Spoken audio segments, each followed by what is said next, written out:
2 minutes off.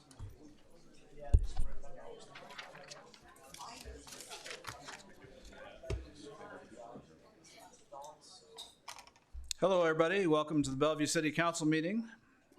It is Tuesday, September 19th, 2023 at 6 p.m. We will start with the Pledge of Allegiance, followed by the invocation with Dr. Rick Janelle, leading teaching minister at the Bellevue Church of Christ at 2311 Madison Street. Please stand.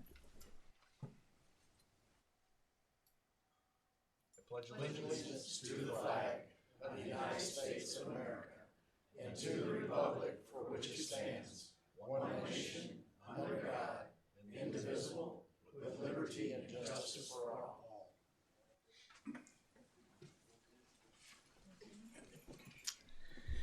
Let's pray. Our God, we're grateful for the lives that you've given us. We're thankful for the community we live in. We thank you for our country.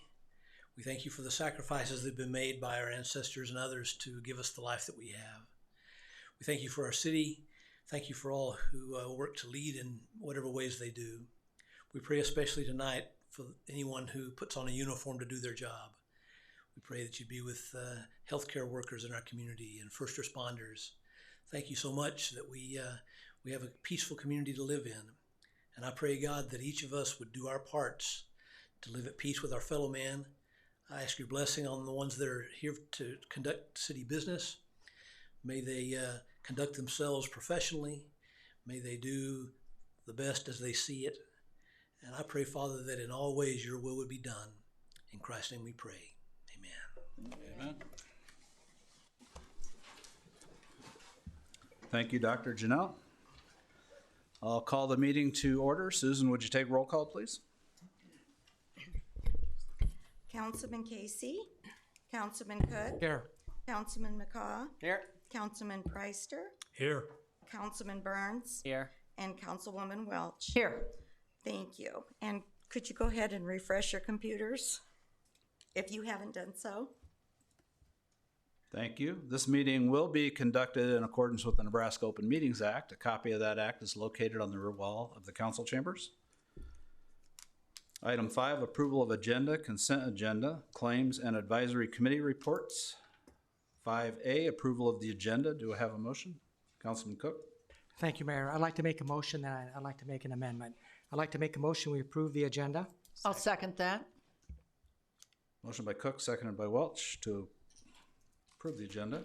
And Councilman Cook. And my amendment would be to move items 16B and 16C to right after 7A. Okay, I have a motion by Cook, seconded by Welch to amend the agenda, moving 16B and C after 7A. Any comments or questions? Please vote. Did someone second that? No, I'll second that. Sorry. Okay, so we have a motion by Cook, seconded by Burns, to move item 16B and C to right after 7A on your agenda. Any comments or questions? Please vote.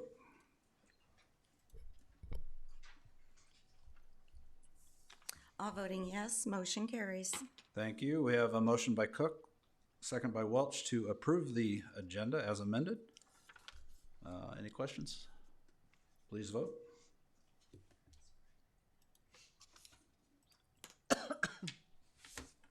All voting yes, motion carries. Thank you. 5B, approval of the consent agenda. Items marked with an asterisk are approved where this item is unless otherwise removed. Councilman Preister. Thank you, Mayor. I will move to approve the consent agenda. Second. Motion by Preister, second by Burns. Any comments or questions? Please vote.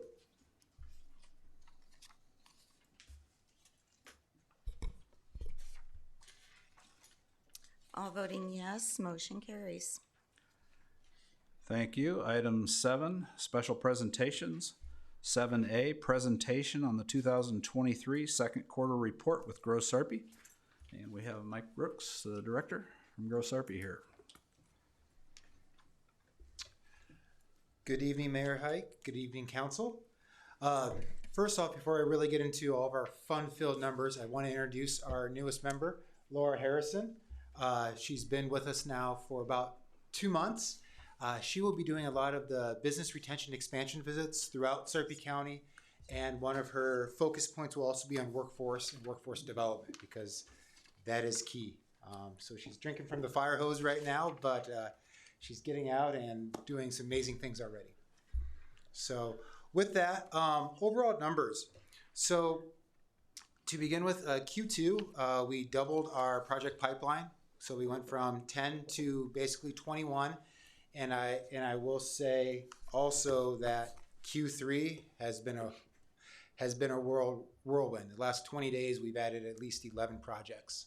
So last 20 days, 11 projects. So there's a lot of projects going on right now, and it's not just in one area.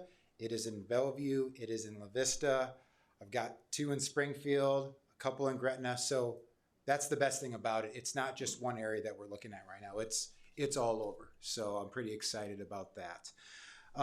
As far as the breakdown there, warehouse distribution and manufacturing are the top ones. And then we had a couple others, several hotels, several retail establishments in there as well.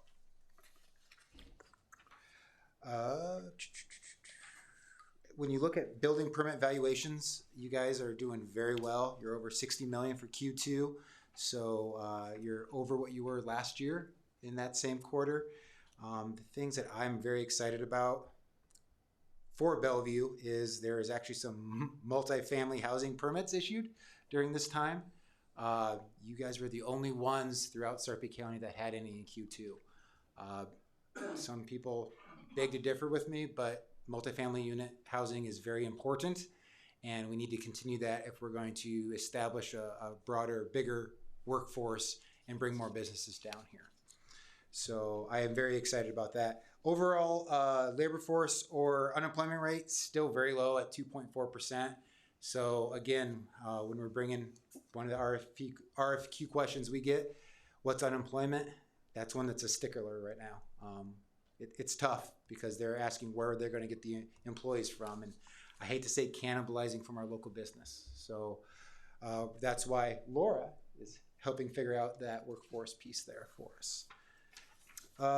Overall, because again, I know we don't like looking at all these numbers or reading through those. The city of Bellevue had 5 out of the top 20, or actually out of the top 18 for building permits for Q2. The top one, Bellevue University Fieldhouse. That's going to be an amazing addition to Bellevue and Sarpy County in general. So I'm really excited about that. Also, Papillion Sanitation Buildings 1 and 2. Twin City Masonry Hall, and City of Omaha Cogeneration Building. So those are our top 5 out of 18 for building permits in the city of Bellevue. Going forward, and we didn't have a chance to put this in the report, but we did get a new report going through CoStar, and we'll start doing some more specific and deep dive analysis into the city of Bellevue and Sarpy County as far as vacancy rates, net absorption, overall inventory square foot. So going forward, that will be in your report. I did print this off so I can kind of give you some of those numbers tonight. Right now, our vacancy rate in the city of Bellevue for retail, office, and industrial buildings is 4.7%. The net absorption rate is a negative 88,000 square feet. So what net absorption is basically we have more supply or vacated properties than we had leased over the last quarter. So that's when that number goes down a little bit. Overall inventory square foot in the city of Bellevue, 7.2 million square feet. The average market rent right now for per square feet is $13.55, And then overall market sale price is $126 per square foot. So those are some new numbers in there that I found very interesting. A couple other things that we're doing right now, we are getting ready to try to get the Bellevue PCS site Go Ready certified. So we're working with several different engineering companies to get that going forward. That will definitely be helpful with also the Inland Port Authority that's going down there. So we're working with Olson and several other companies to get that going.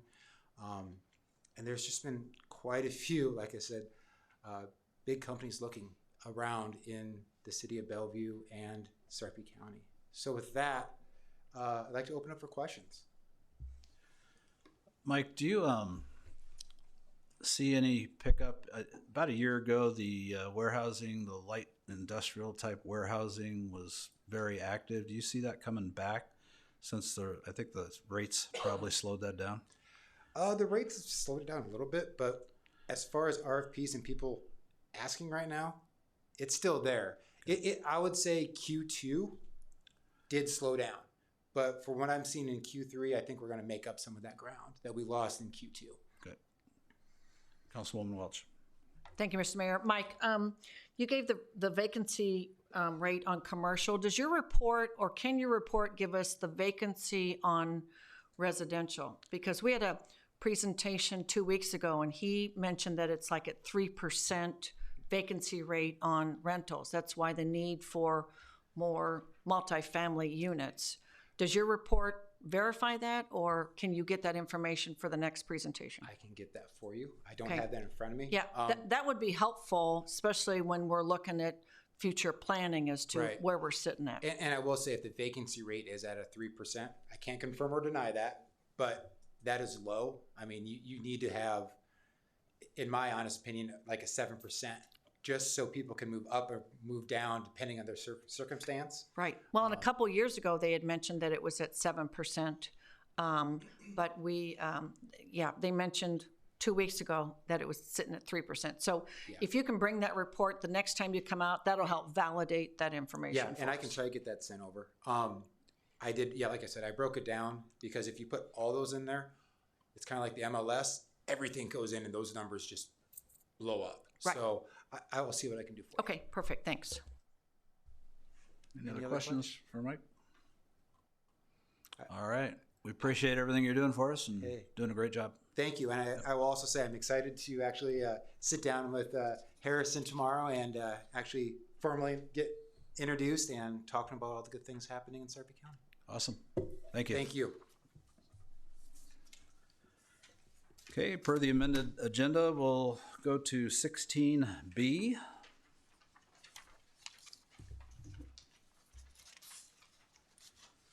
Approve and authorize the mayor to sign an agreement with Lockton for renewal of the employee wellness program for fiscal year 23-24 in an amount not to exceed $22,500. Do I have a motion?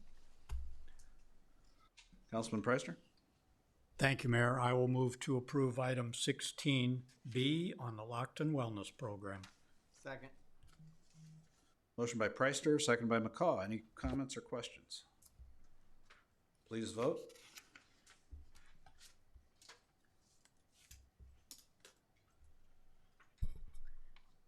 All voting yes, motion carries.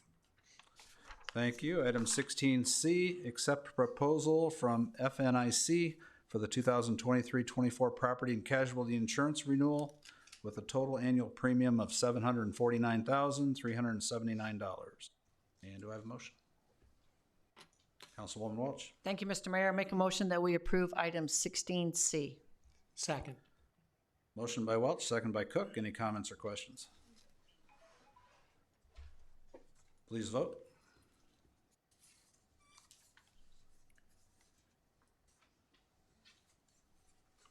All voting yes, motion carries.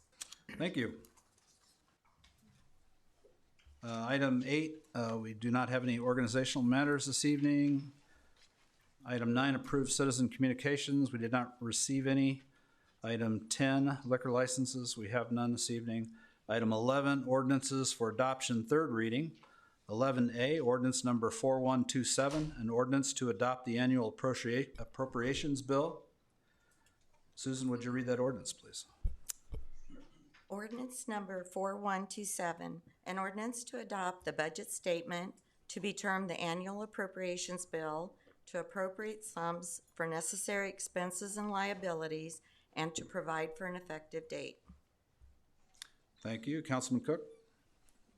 Thank you, Mayor. I'll make a motion that we table and vote on this on September 26th to allow the required joint public hearing to take place on September 21st prior to voting, so that it can occur prior to this council voting on our budget. I'll second that. Would that include which items? Yes, I apologize. It should be item 11A, 11A1, 11A2, 11A3.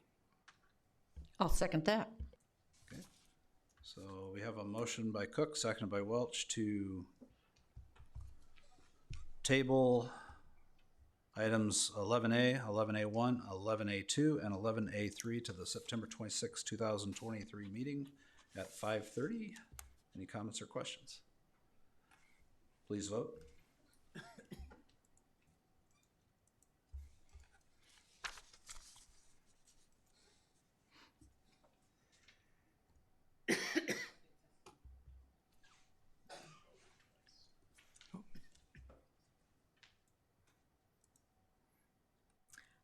All voting yes, motion carries.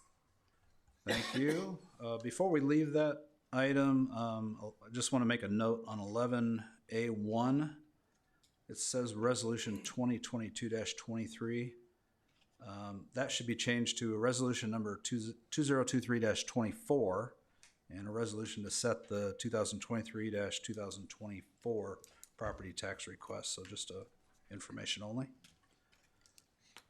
Item 11B, ordinance number 4128, request to rezone Lot 1, Greg Road subdivision, being a platting of tax lots 2A and 3B, located in the northwest quarter of Section 27, Township 14 North, Range 13 east of the 6th PM, Sarpy County, Nebraska, from AG to RG 20 PS for the purpose of multifamily residential development.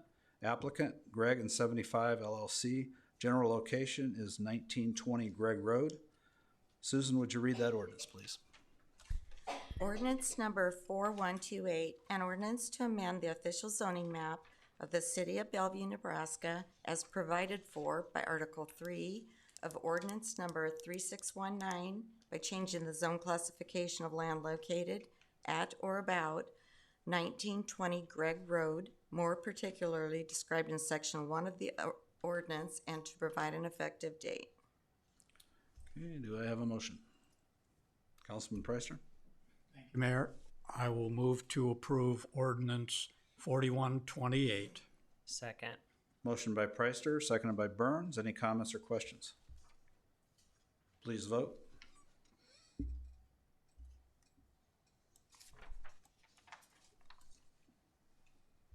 All voting yes, motion carries. Thank you. Item 11B1, request to preliminary plat, Lot 1, Greg Road subdivision. Do I have a motion? Councilman Cook? Thank you, Mayor. I make a motion to approve 11B1. I'll second that. Motion by Cook, second by Welch. Any comments or questions? Please vote.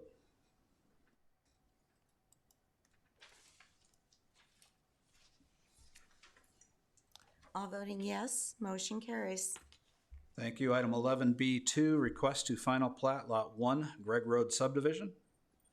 And do I have a motion? Councilman Burns? I move that we approve 11B2. Second. Motion by Burns, second by McCaw. Any comments or questions? Please vote.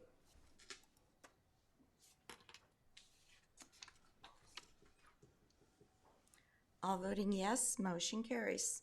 Thank you. Item 11C, ordinance number 4129, request to rezone lots 1 through 6 and outlots A through F, Cardinal Commons Edition, being a replat of lots 7 and 8 Old Orchard Place from AG to RG 28 PS for the purpose of senior housing.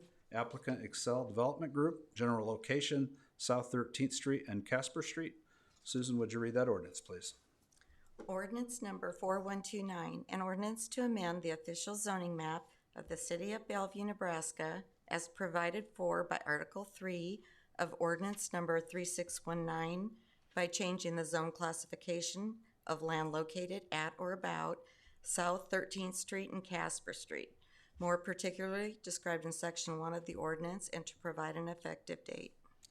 Thank you. And do I have a motion? Councilwoman Welch. Thank you, Mr. Mayor. Make a motion that we approve ordinance number 4129. Second.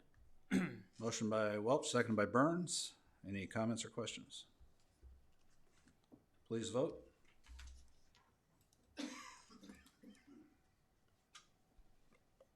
All voting yes, motion carries. Thank you. Item 11C1, request to preliminary plat lots 1 through 3 and outlots A through D, Cardinal Commons Edition. And do I have a motion? Councilwoman Welch. Thank you, Mr. Mayor. I'll make a motion to approve item 11C1. Second. Motion by Welch, seconded by McCaw. Any comments or questions? Please vote.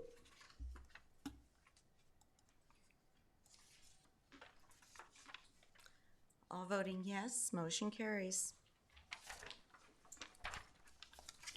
Thank you. Item 12, ordinances for public hearing, second reading. 12A, ordinance number 4130, amending sections of Chapter 19 of Bellevue Municipal Code regarding notice procedures for nuisance violations and authorizing the mayor to sign. Susan, would you read that ordinance, please? Ordinance number 4130, an ordinance to amend Chapter 19 of the Bellevue Municipal Code by amending sections 19-8, 19-14, 19-23, 19-42, 19-52, and 19-95 regarding notice procedures for nuisance violations and to provide an effective date. Thank you. I will open 12A up for public hearing. If anybody's here to speak regarding 12A, please come forward. And for all public hearings, if you could, when you come up, just state your name, address, and try to limit your talk to 5 minutes or less. Anybody want to speak regarding 12A?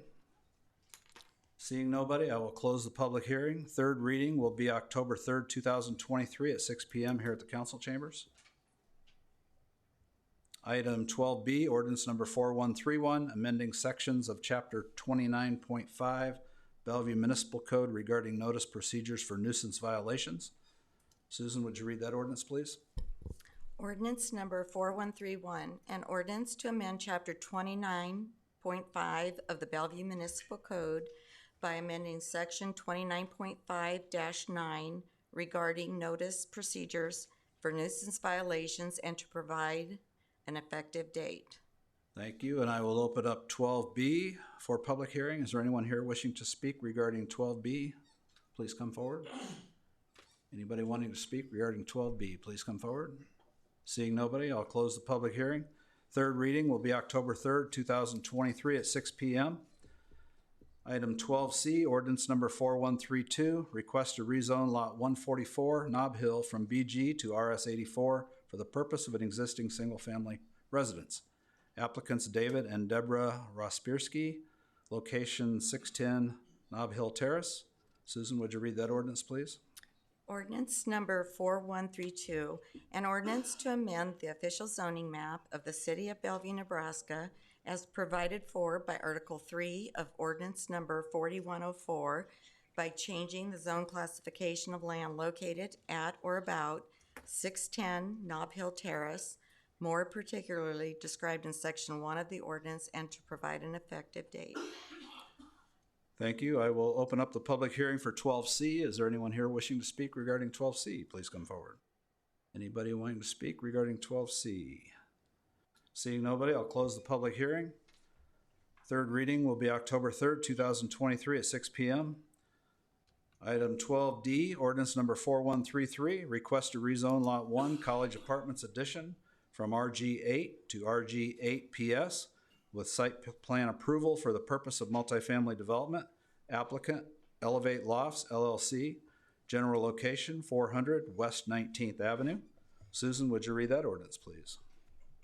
Ordinance number 4133, an ordinance to amend the official zoning map of the city of Bellevue, Nebraska, as provided for by Article 3 of ordinance number 4104 by changing the zone classification of land located at or about 400 West 19th Avenue, more particularly described in section 1 of the ordinance, and to provide an effective date. Thank you, and I'm going to open 12D up for public hearings. So applicant, if we'll start with the applicant, that would be awesome. Yes, my name is Andrew Koster with Thompson, Dreesen, and Dorner, 10836 Old Mill Road, Omaha 68164. I work with Thompson, Dreesen, and Dorner, the civil engineers on the project. Just here to answer any questions if you have questions about the project and respond to any questions from the public about the project design. Okay, any questions for Andrew right now? Okay. All right, just find a seat and hold tight.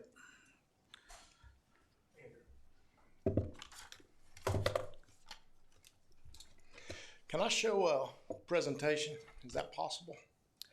We can put it on the overhead. Is that what you're asking? I've got a computer. I see all these little different knobs up here. I'm sure I got something. We'll have staff help you so you don't. Yeah, staff's right behind you to help. Look at that. You got a nice HDMI. There's a nice HDMI right there. But if you can go ahead and state your name, address, and sign in, that would be great. I've already signed in, Mr. Mayor. My name's Kyle Roan, 1908 Madison Street here in Bellevue. And I'm here to talk about, 12D. I received a notice from the city of Bellevue saying I was within 300 feet of this building project. And I've got just a couple of talking points there. Do any of our public officials have a conflict of interest in this endeavor?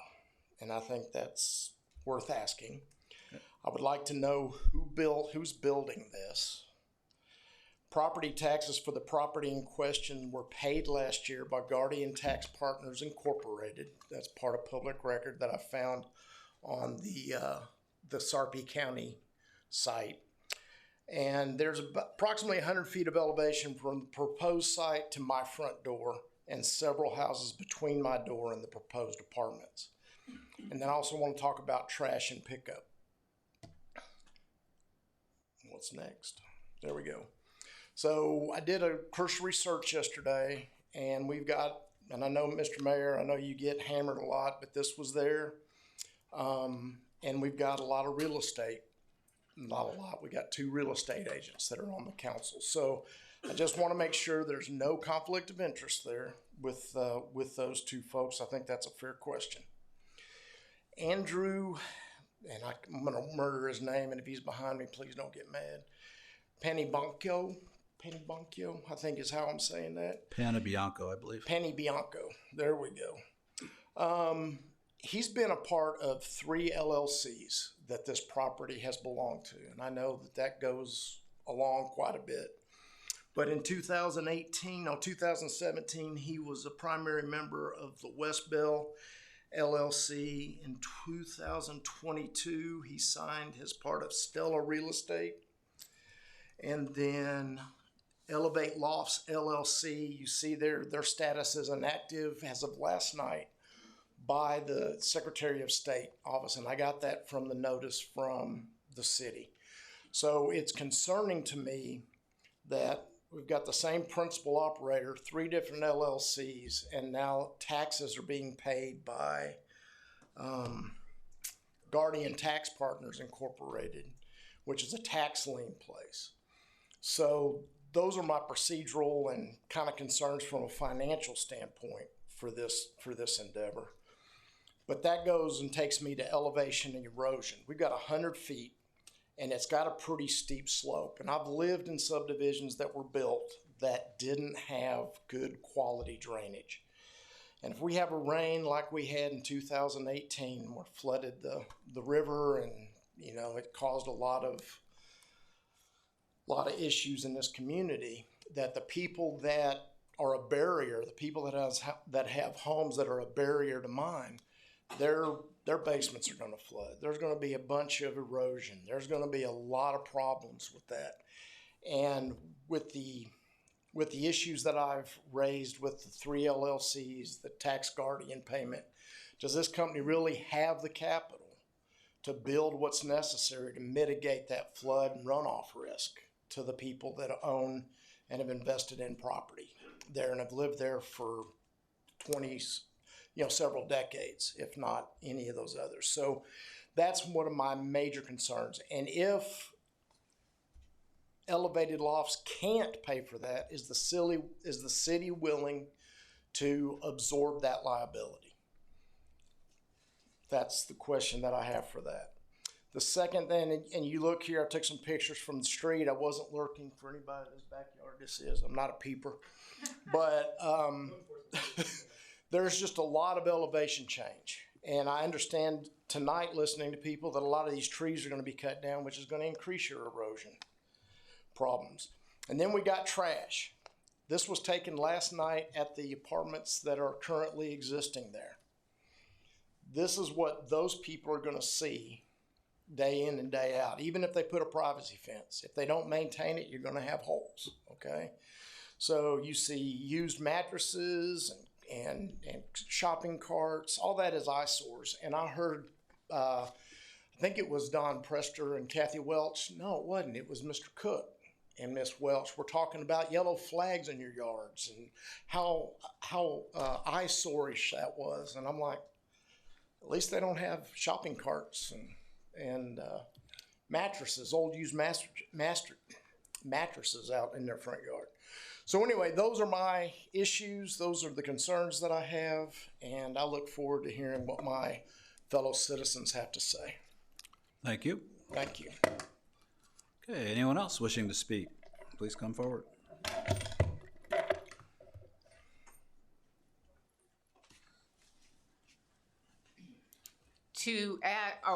Deborah Kofer, 1803 Madison Street, Bellevue, Nebraska, 68005. I have owned my property since 1997. I got an opportunity to move out of state for a job. My property was a rental property for almost 15 years. I came back because in 2018, my property was flooded. And so my renters moved out, I moved back, and I had over a foot of silt and mud on the north and east corner of my home that I had to remove. I don't know where the runoff completely came from, but I can't even grow grass in that area. Whatever is running off from there is evidently not good soil. I've had to dig out, it's cost me quite a bit of money. I would like to be assured that they're going to do something with that, because I didn't carry flood insurance. I live on a hill, so I had to absorb the cost when my basement was flooded. Thank you. Ms. Cooper, would you please sign in, or did you? Oh, I'm sorry. Yeah. No, sorry, I did not. If everybody would sign in, please do so. If you're speaking.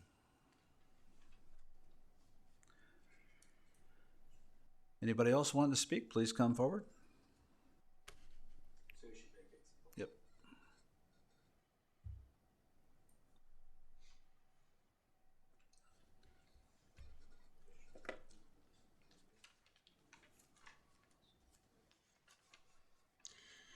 My name is Darrell Wint. I live at 1909 Madison Street. And back in 2018, there was some rain that did cause some soil damage on the foundation of our house. It did flood somewhat. I think a lot of it was from the land behind us where the College View apartments were. We bought the house mainly in 2006 because of the secluded backyard area, a lot of wildlife and stuff. In the future, it looks like our backyard will be looking at a parking lot and apartment building looking down on us. I think the main concern is the drainage system, how that will work. If we get substantial rains, we could have a lot of flooding issues, probably several dozen homes involved maybe, depending on it. The ground that they are developing is a sloped property, and it will be a lot of work to terrace it, I think. And hopefully they can do the right drainage work on that matter. But in any case, if there's any heavy rains, that's going to be a major concern to a lot of residents affected in that area. That's basically about all I can think of. If there was an alternate site for this, which is probably not good at this time, but where the old that apartment complex that was flooded in 2019, which has been affected, it was what was the name of it? Well, a trailer court. No, it was something else. It was, can't think of it offhand. Paradise Lakes. It's flat land. I think the only time it flooded was in 2019. 2011, during the major flood, it did not flood. This is a flat land area, which I think would be ideal for a development of an apartment complex and be less costly than the current one. But I'm not the one who decides that. I'm just kind of suggesting, it'd be nice to preserve the nature substance of it, but that's progress. So we have no say-so on that, but that's pretty much all I have to say. It's mainly a drainage concern, and out in the patio, it's not going to be too enticing to sit there and look into a parking lot and have an apartment complex building 3 or 4 stories looking down on you. But we really don't have any say-so on that. It just, hopefully if they follow through with it, they can do proper drainage and, alleviate any problems in the near future. But that's all I have to say here. Okay, thank you.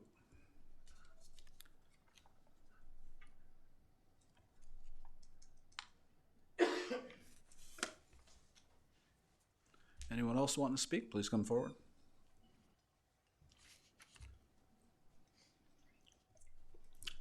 Hello, my name is Jeremy White of 1902 Bellevue, Real Lands, North America. I live right there on the very entrance of this property in which we're discussing. I am the only house that sits on that entrance. I have seen every car that has entered it, every accident that has occurred from the slope. I have even experienced all the water from the 5 acres of concrete, I do believe, that exist upon this property that sits at a slope of anywhere, you can probably pull it up on your thing, what is that, 5 to 20 degrees slope.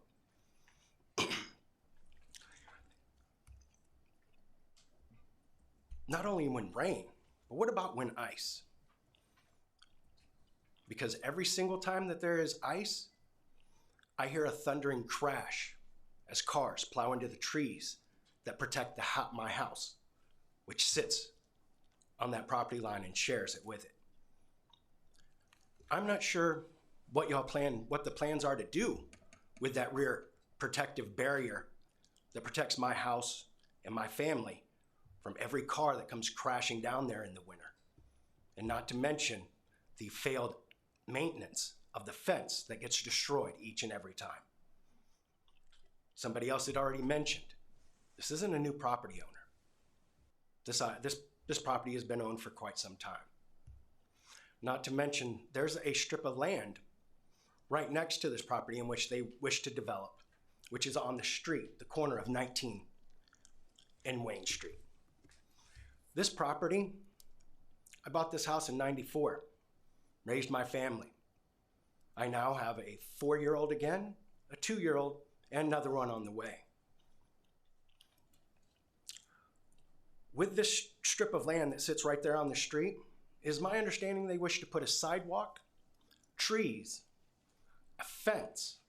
This is a 7-foot by 45-foot area. Not to mention, it sits on top of, I do believe, we can ask the city, but it may be a 6, 7, maybe even a 10 or 12-inch main that sits right there. You know why I know that? Because that collar slipped off one day and water started bursting from the ground underneath my driveway, underneath my neighbor's driveway. I think it's where Hike's parents used to live. And if we go ahead and what they plan to put there, exactly, we see it right there. You see right there on the corner, that small, very dark blue outlined area? That's 7 foot by 45 foot right there. Go ahead and pull the water up and tell me where that main line goes.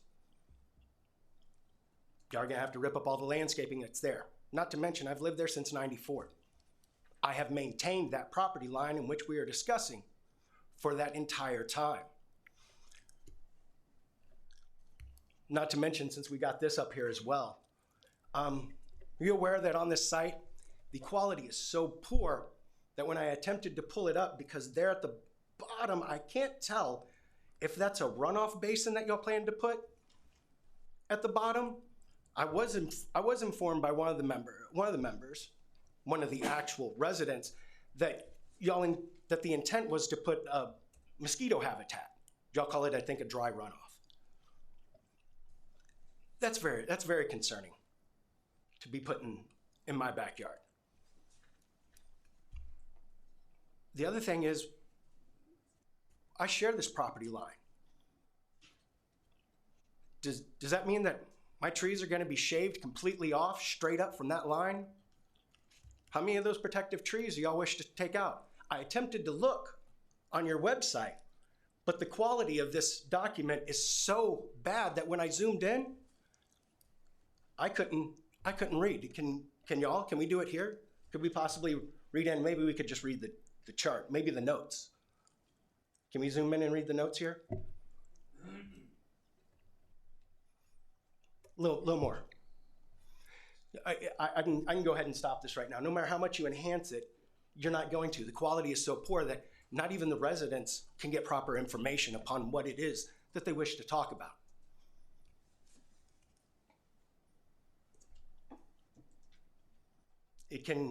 Where else can we go to get adequate information about what y'all plan to do, or what the city plans to do when they destroy our privacy and endanger the lives of everyone around there?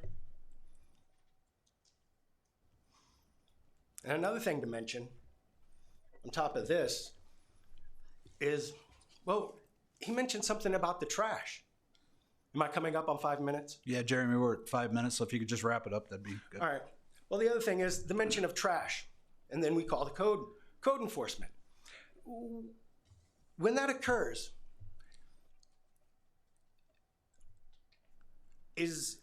and after this project is done, are we no longer going to have to awaken in the morning to code enforcement officers wandering around in our backyard as we come out to let our dogs out?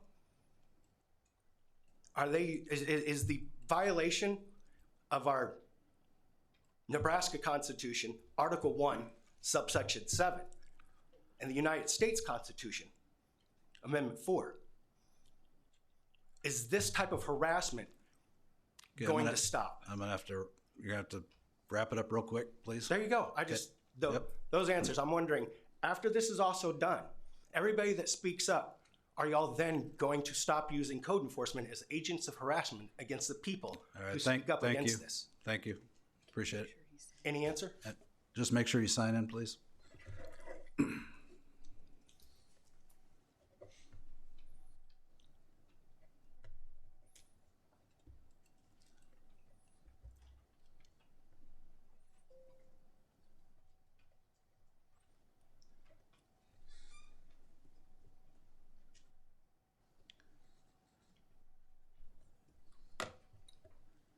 Okay, anyone else wishing to speak, please come forward.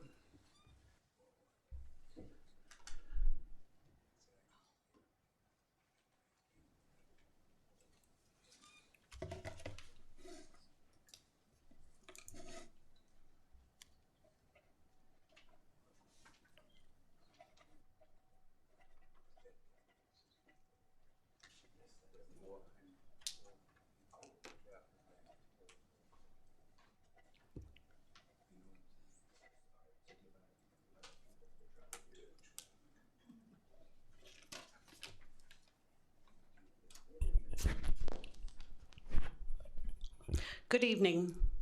My name is Karen McAndrew. I live at 410 West 20th Avenue. I want to tell you about the area around Lot 1, College Apartments Addition, especially the traffic, the height of the proposed buildings, the proposed stormwater basin, its riprap, and the retaining wall covering the 20th Avenue homes. There is no quick and easy way out of this housing area. We are bordered by Franklin, Harvell, Lincoln, and Mission Streets. There are 7 dead-end streets, 31 stop signs, 2 traffic signals, and 3 schools to navigate before hitting a main road. The proposal calls for 168 units, cars and people. To know what 168 cars all bunched together look like, go up to Bellevue East, take a look at the south parking lot, and then put another tier on top of that, and you've got about 168 cars. Every day and night, the traffic will come to a standstill. Each of the 168 cars stop, start at each stop sign on their way to a main road. This traffic snarl will be in addition to the already slow stop-start experienced at certain times now. For your information, the larger apartment complexes between Old Town and Fort Crook Road are all built either on an arterial road or the convergence of 2 arterial roads. Quickly leaving home for work or shopping is not an amenity. It is necessary for all.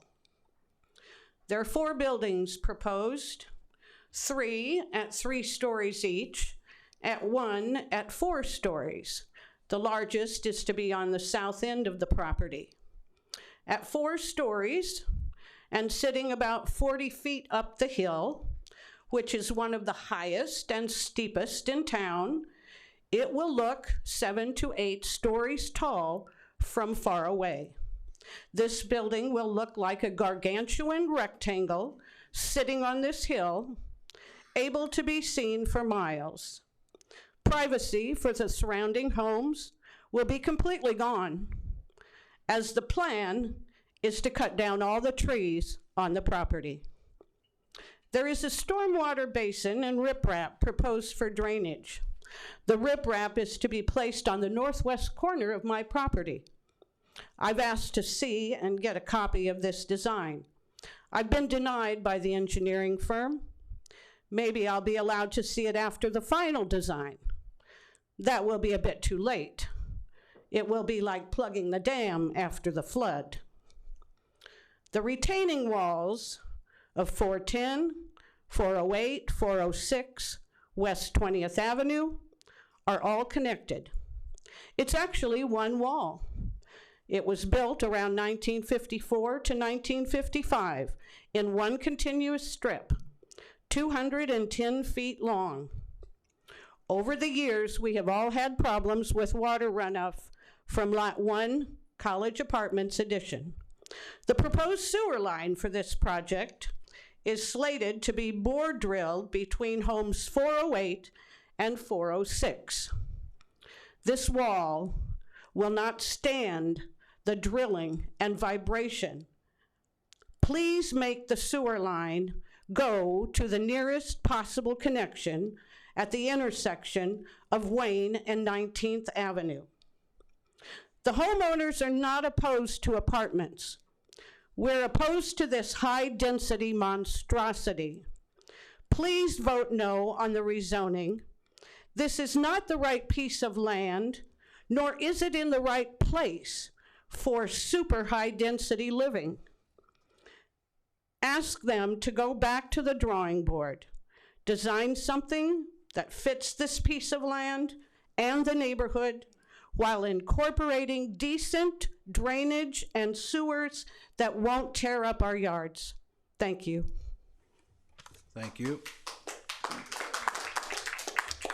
Please hold the applause. Anybody else wanting to speak? Please come forward.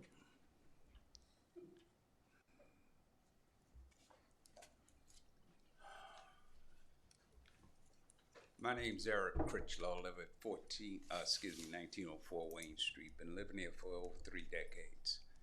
The apartments that were there prior to them demolition, I could not use my backyard due to erosion of the water runoff from the parking lot.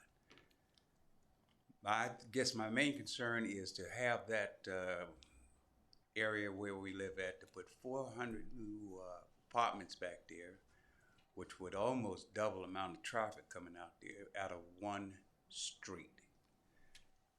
I have Mr. White here that's going to address, if you please, the rest of my concerns.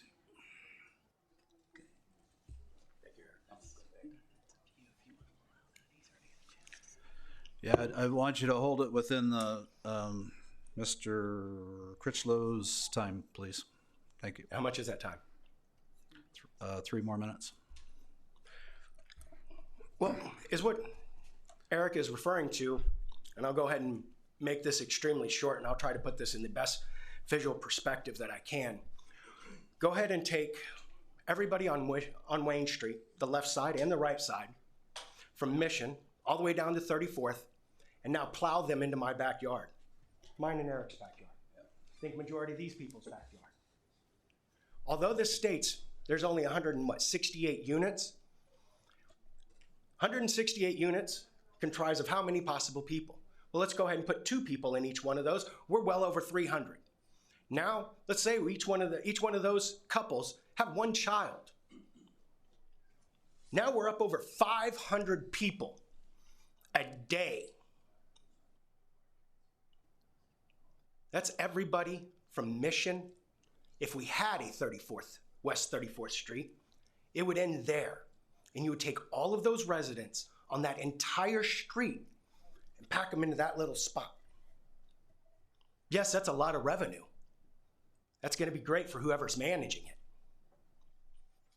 But for the residents, do you really believe that can support that many people?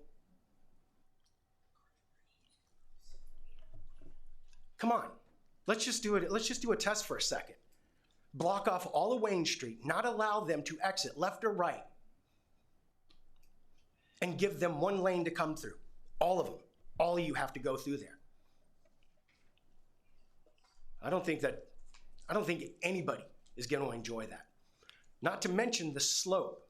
In the winter, nobody is even going to be able to reach their homes. That could be upwards of 500 people.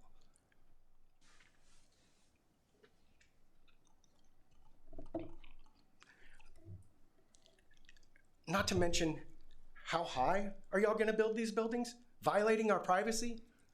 Not to mention, I'm not sure how the military feels about putting a perch that high 2 clicks from the airfield.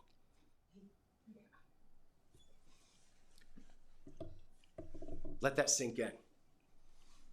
What could you possibly be building? And would you actually want something like that, saying, hey, that's what I created, I'm glad that happened? I'm not trying to go into too much more detail. These are just quite possibilities. Member, do you want 500 people in your backyard? Do we want 500 plus people in our backyard? Please, no, don't address the audience. You're being recorded. So. Thank you. Anybody else want to speak? Eric, is there anything else that you'd like me to say? Time's up, so thank you. Mr. White? Anybody else? Mr. White, could you please sign in for Eric? I already have, when I went up there the first time. You signed his name? Need to sign Okay. Eric. I signed his address, but he signed his own name. Is there anything else you would like me to do? Thank you. Just checking. Anybody else want to speak? Please come forward.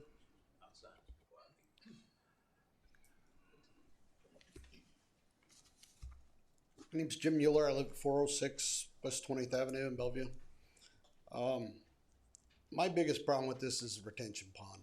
You look at the one down on Harvell and Franklin, the new apartments they're building there, that's been full of water all summer long. So we're gonna have mosquitoes, West Nile. I mean, that's our backyards basically. And I don't think it's right that we put that on us. I mean, there's gotta be a better way to drain the water. That's And I second everything everybody else has said, so. Okay, thank you. Anyone else wanting to speak, please come forward.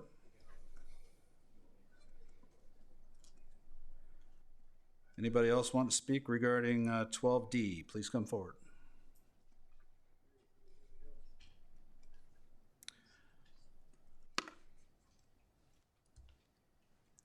Seeing nobody, I will close the public hearing. Councilman Cook? I didn't know if I know the engineer was here. Is the owner here? Is Mr.? He is not here. Could you come up, please?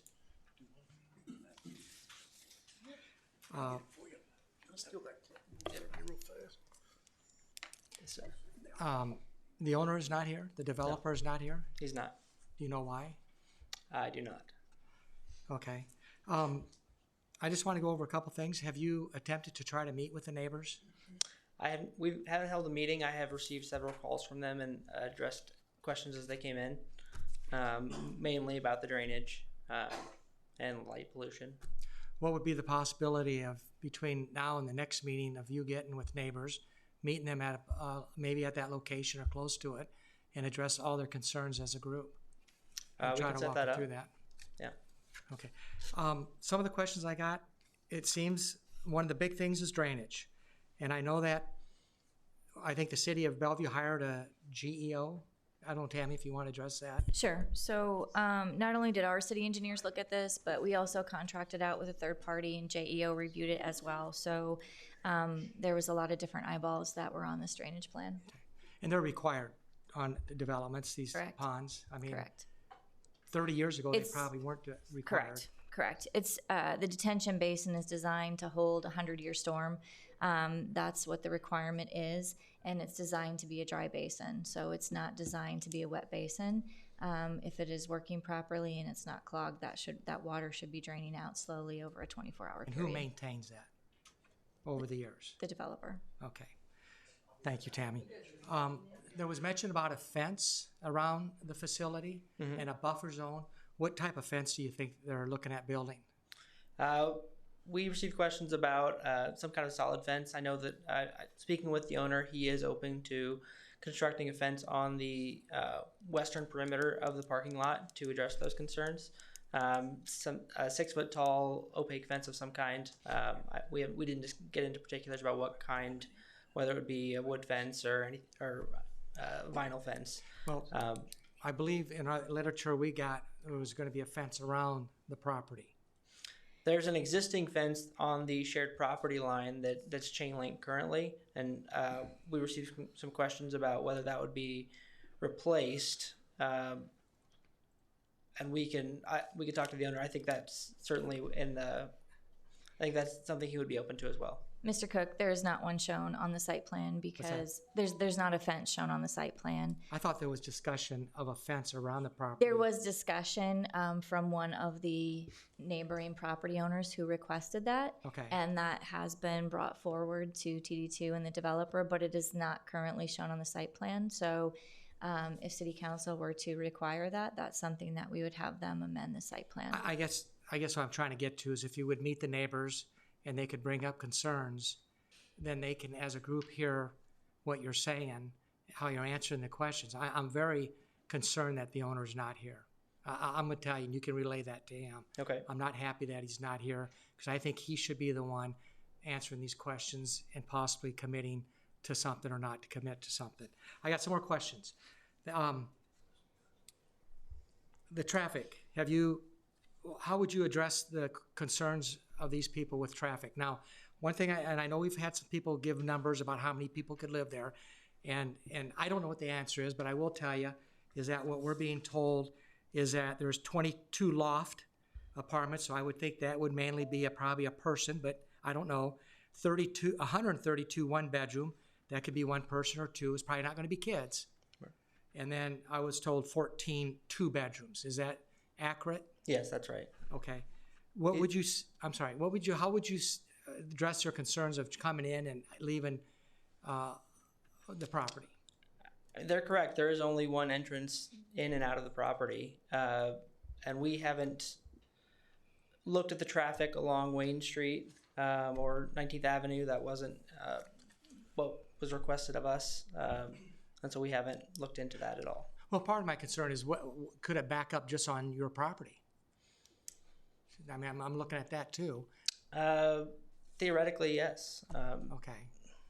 I mean, I realize if there's 253 parking stalls here, and so at prime hours of the day when people are leaving and going to work or getting home from work, yes, there could be a lot of traffic in and out of the property at one time. Lighting, outside lighting. Mm-hmm. Could you address that as far as so that it doesn't bleed over into the backyards or into the properties of the people that surround there? Could you explain what you're going to try to do and use there? I mean, we will design or use downcast lighting in the parking lots.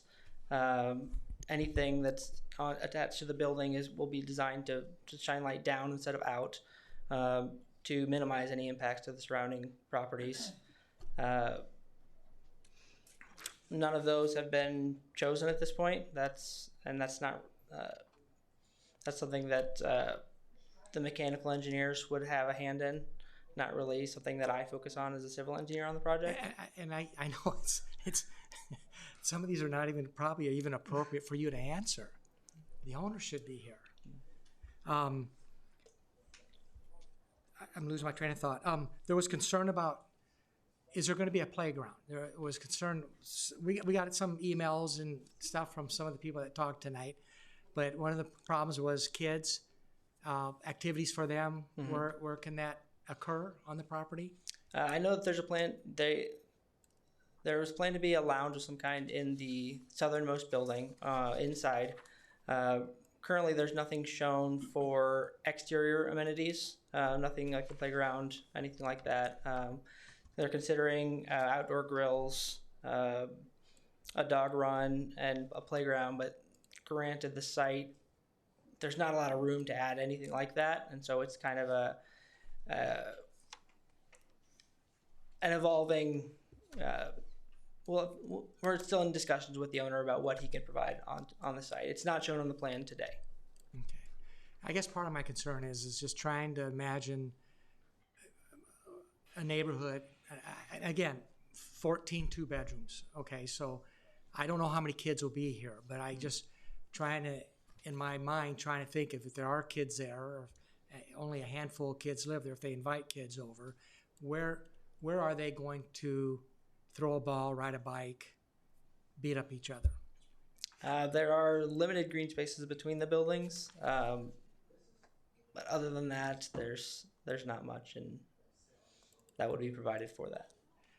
Okay. One of the things they brought up was building heights. One comment, and I guess I would ask if this is true, stated 3 buildings would be 3 stories, 1 building would be 4 stories. Is that correct? I would actually correct that. All 4 buildings have 4 stories of apartments, and they have a garage underneath those 4 stories. So a total of 5 stories. So there will be 5 stories above ground? No. 1 story underground, 4 stories above ground. The buildings on the west face of the 3 south buildings, the buildings are 65 feet tall approximately. Okay, so 4 buildings, all 4 stories, and they will all have underground parking. Yes. And you're saying a 4-story building would be about the peak, I'm talking the way top, mm-hmm. about 65 feet? Yes. That's on the west face of the building, and the west face of the 3 southern buildings has an exposed garage underneath. And so that's from the elevation at the garage level all the way to the top of the 4th floor. Are the garages going to be single-car garage that I drive in, or am I just going to drive in an entrance and I find a parking spot and then I go up to my apartment? Or are they going to be garage 1 is to apartment number 1, garage 2 is apartment number 2? No, they're leased by whoever's open to paying for that service. So how many garages will be underground in a building, and then we'll times that by 4? 1 moment.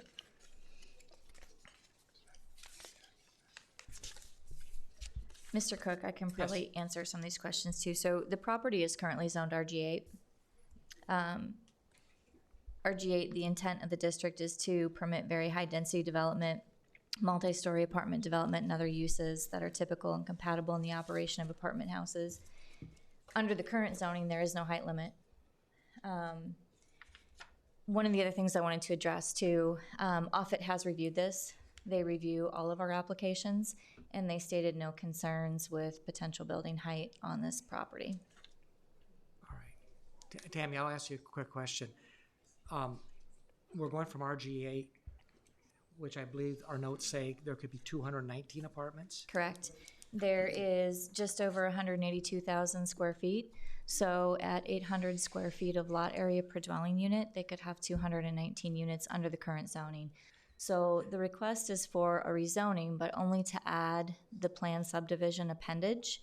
The reason for that, it's pretty typical with all of our apartment developments, especially in an infill development situation. It provides, for kind of a more cohesive development versus if they were to plat each building on its own lot, which they could do under the current zoning. So today they could build 219 apartments. Correct. Okay. Now I forgot what I asked you. I know we were talking about the garages and stuff. There's about 60 garage units, or 60. garage stalls. Total. Yes, total. Okay.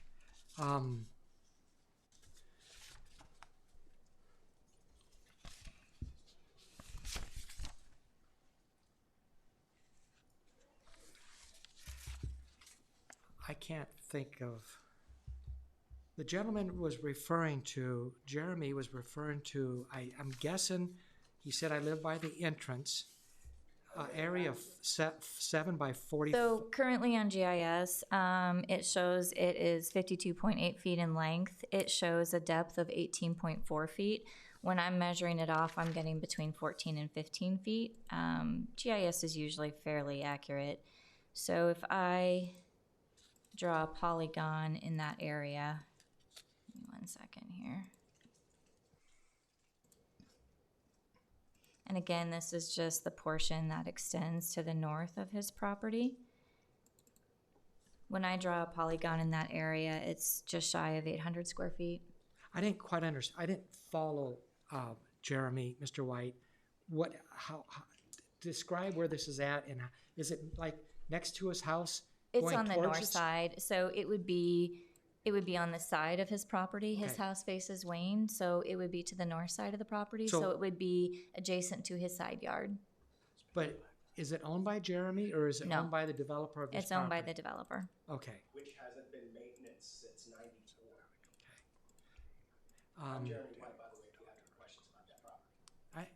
I got you. So what does the developer plan on doing with that? He's required to put a sidewalk. So there will be a sidewalk adjacent to it in the right-of-way, and then he is planning on landscaping. And that would be pretty typical of a lot of corner homes. Correct. Okay. Correct. Especially one that abuts a street side. Again, we require the sidewalk, so the developer wouldn't have a choice in that. Tammy, maybe you can help me. Again, I'm going to go back to, I think Kyle said when he was, and maybe this isn't even appropriate to ask, but I know on our agenda it talks about Elevate LLC. I was trying to follow Kyle, but he went a little quick. He talked about 2017 West Bill LLC, 2022 Stella Real Estate, and 2023 Elevate LLC. And what I didn't catch was, I don't know if he said they're no longer active? Mr. Cook, the planning department doesn't get involved in that. When we used Elevate Lofts LLC, that was what was put on our application. Okay. For, so that would have nothing. Correct. Okay. Right.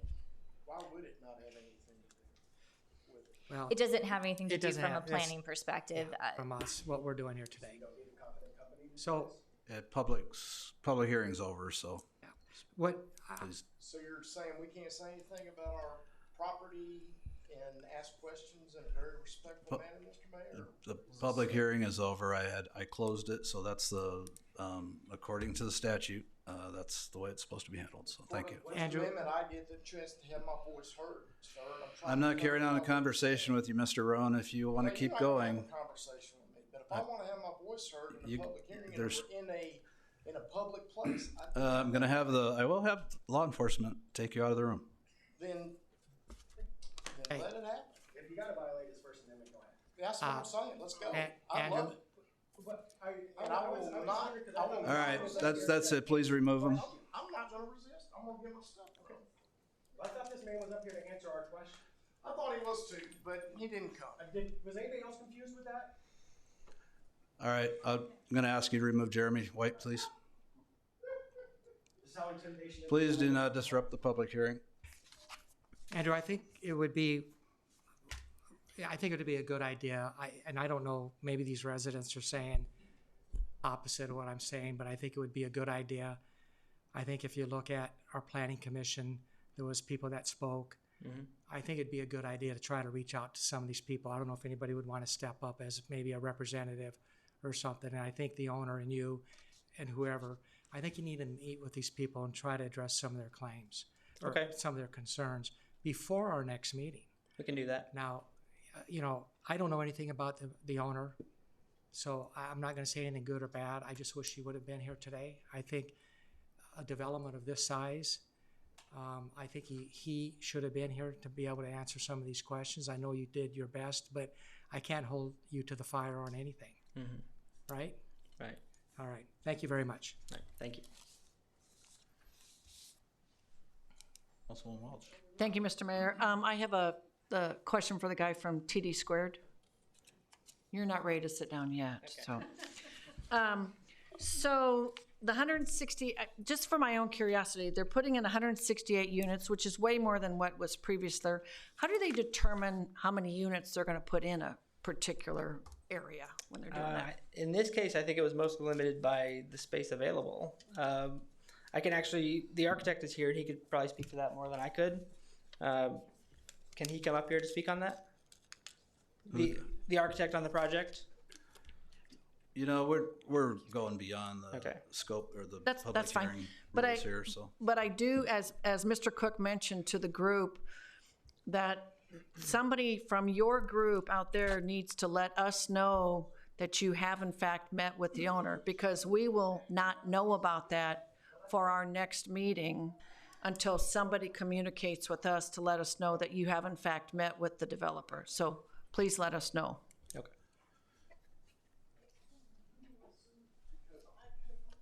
Councilman Burns? I actually just want to strongly express that maybe if there's a way to convey that at our next hearing, when we actually have the third reading and we have to take a vote, if you can actually tell the owner, like, hey, the whole council expressed that you should be here, because I do think he's kind of getting off the hook, and I think a lot of good questions were raised, and I think he should be available to answer those questions. The other thing is I don't mean to, I don't know if there's a way, but I would like to maybe possibly sort of designate somebody if there's going to be a meeting happening to see if concerns are actually being alleviated. And I don't know if we do that right now. I feel like there was a lady that communicated with the council significantly and sent a lot of emails, and maybe she's the one who does it. I don't know if that's a possibility. I just wanted to convey that so that it doesn't really get lost. I feel like that needs to be decided somehow tonight before people disperse, so we know who to talk to. I think the council can do that in our discussion. Yeah, that's fine. So, and then I just wanted to ask quick too, and this might be, so I guess I'm just really confused with the drainage. So it's a dry runoff, is that, or can you explain that to me? Sure, they're designed to be dry detention basins. Mhm. It's not unlike what the city has out front of City Hall. That's not a wet basin. It drains out. It's designed to be a dry basin. So this property slopes from north to south, Mhm. and water does run downhill. So in the drainage study, the majority of the flow is going to go to the south. So that's why they are placing the basin where they're placing it.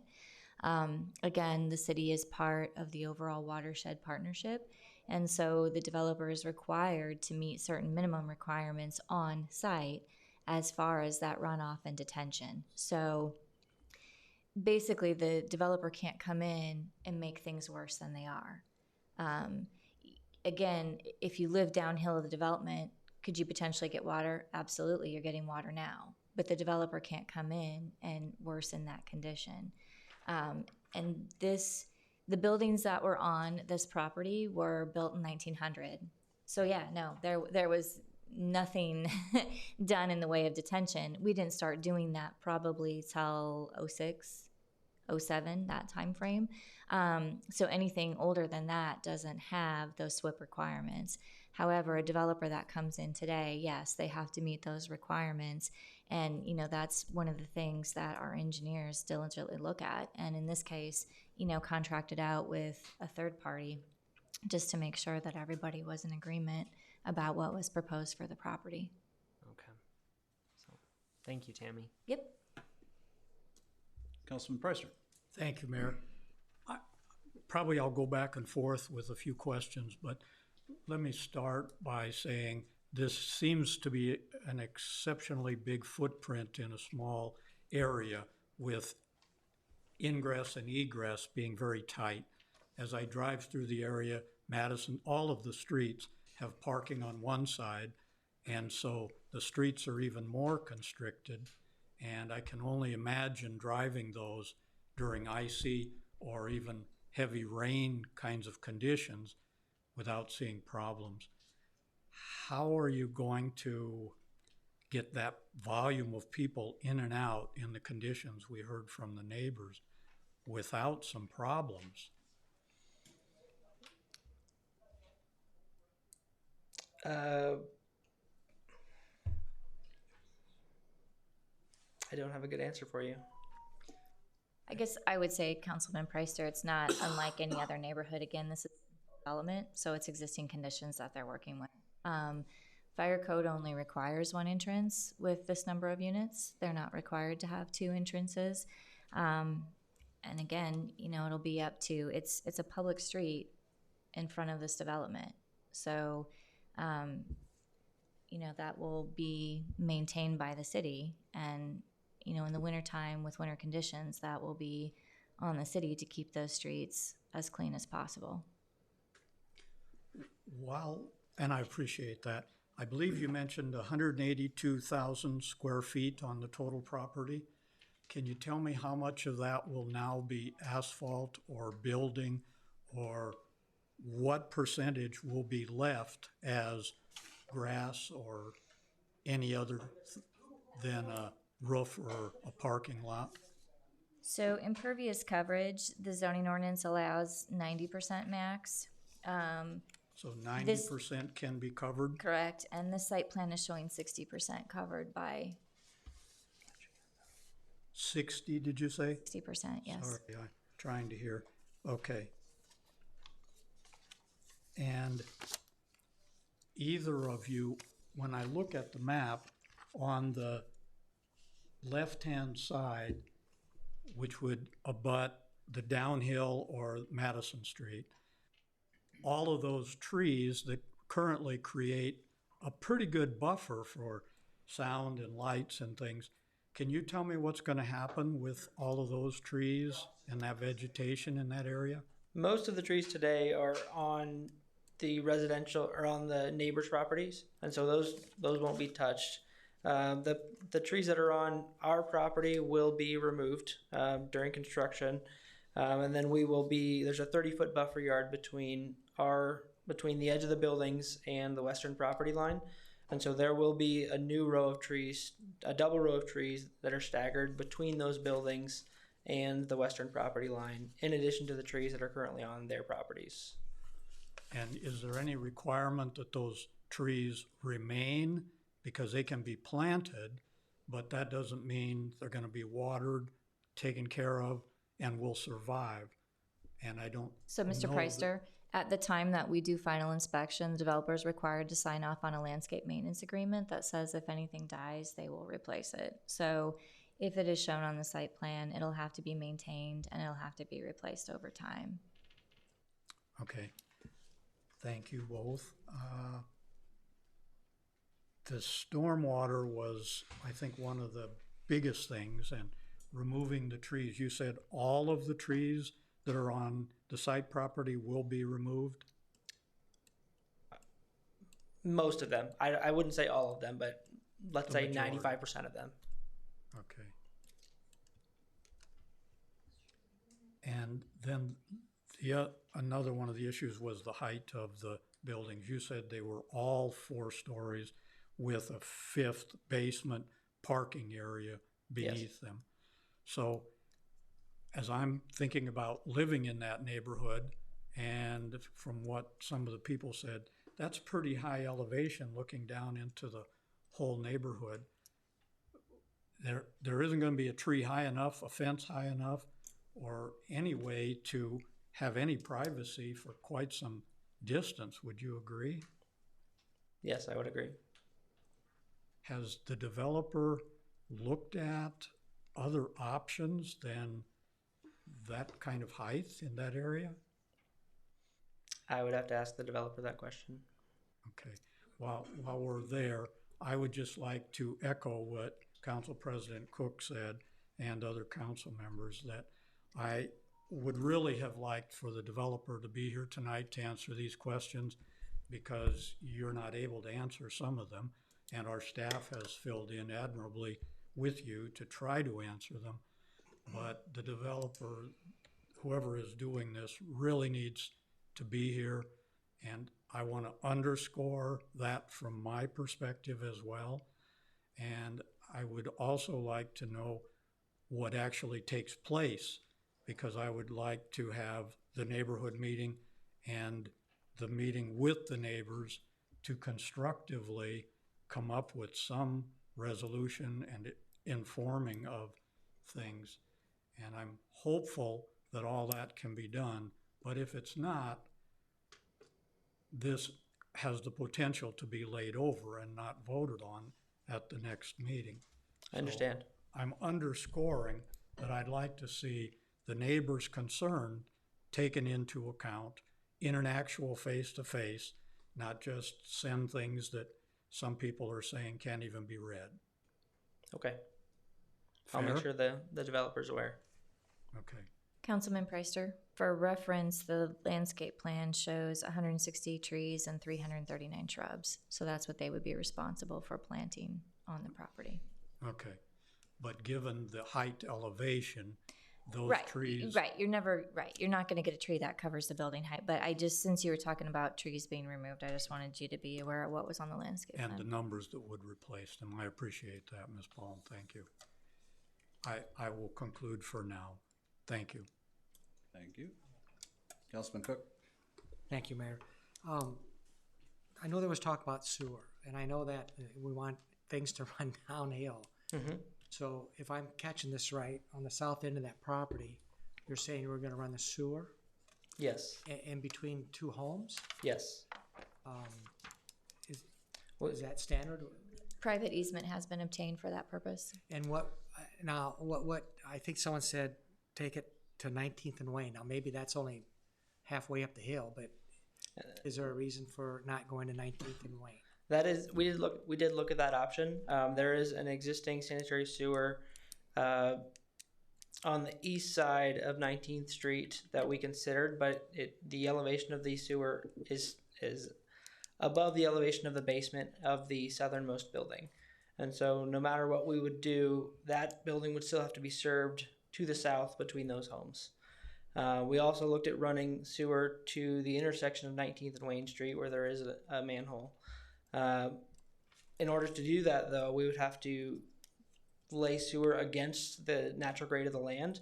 And so you would have some sewer that was greater than 25 foot deep, which can be done, but it's bad practice if you have a better option available, or a different option available, because it becomes very hard to maintain if you have any kind of issues in the future for that sewer. and you have to then dig up the street that sewer is covered by, you're going to close the entire street in order to do that. And so then you have 252 cars that can't get in or out of their homes. And so it becomes an issue that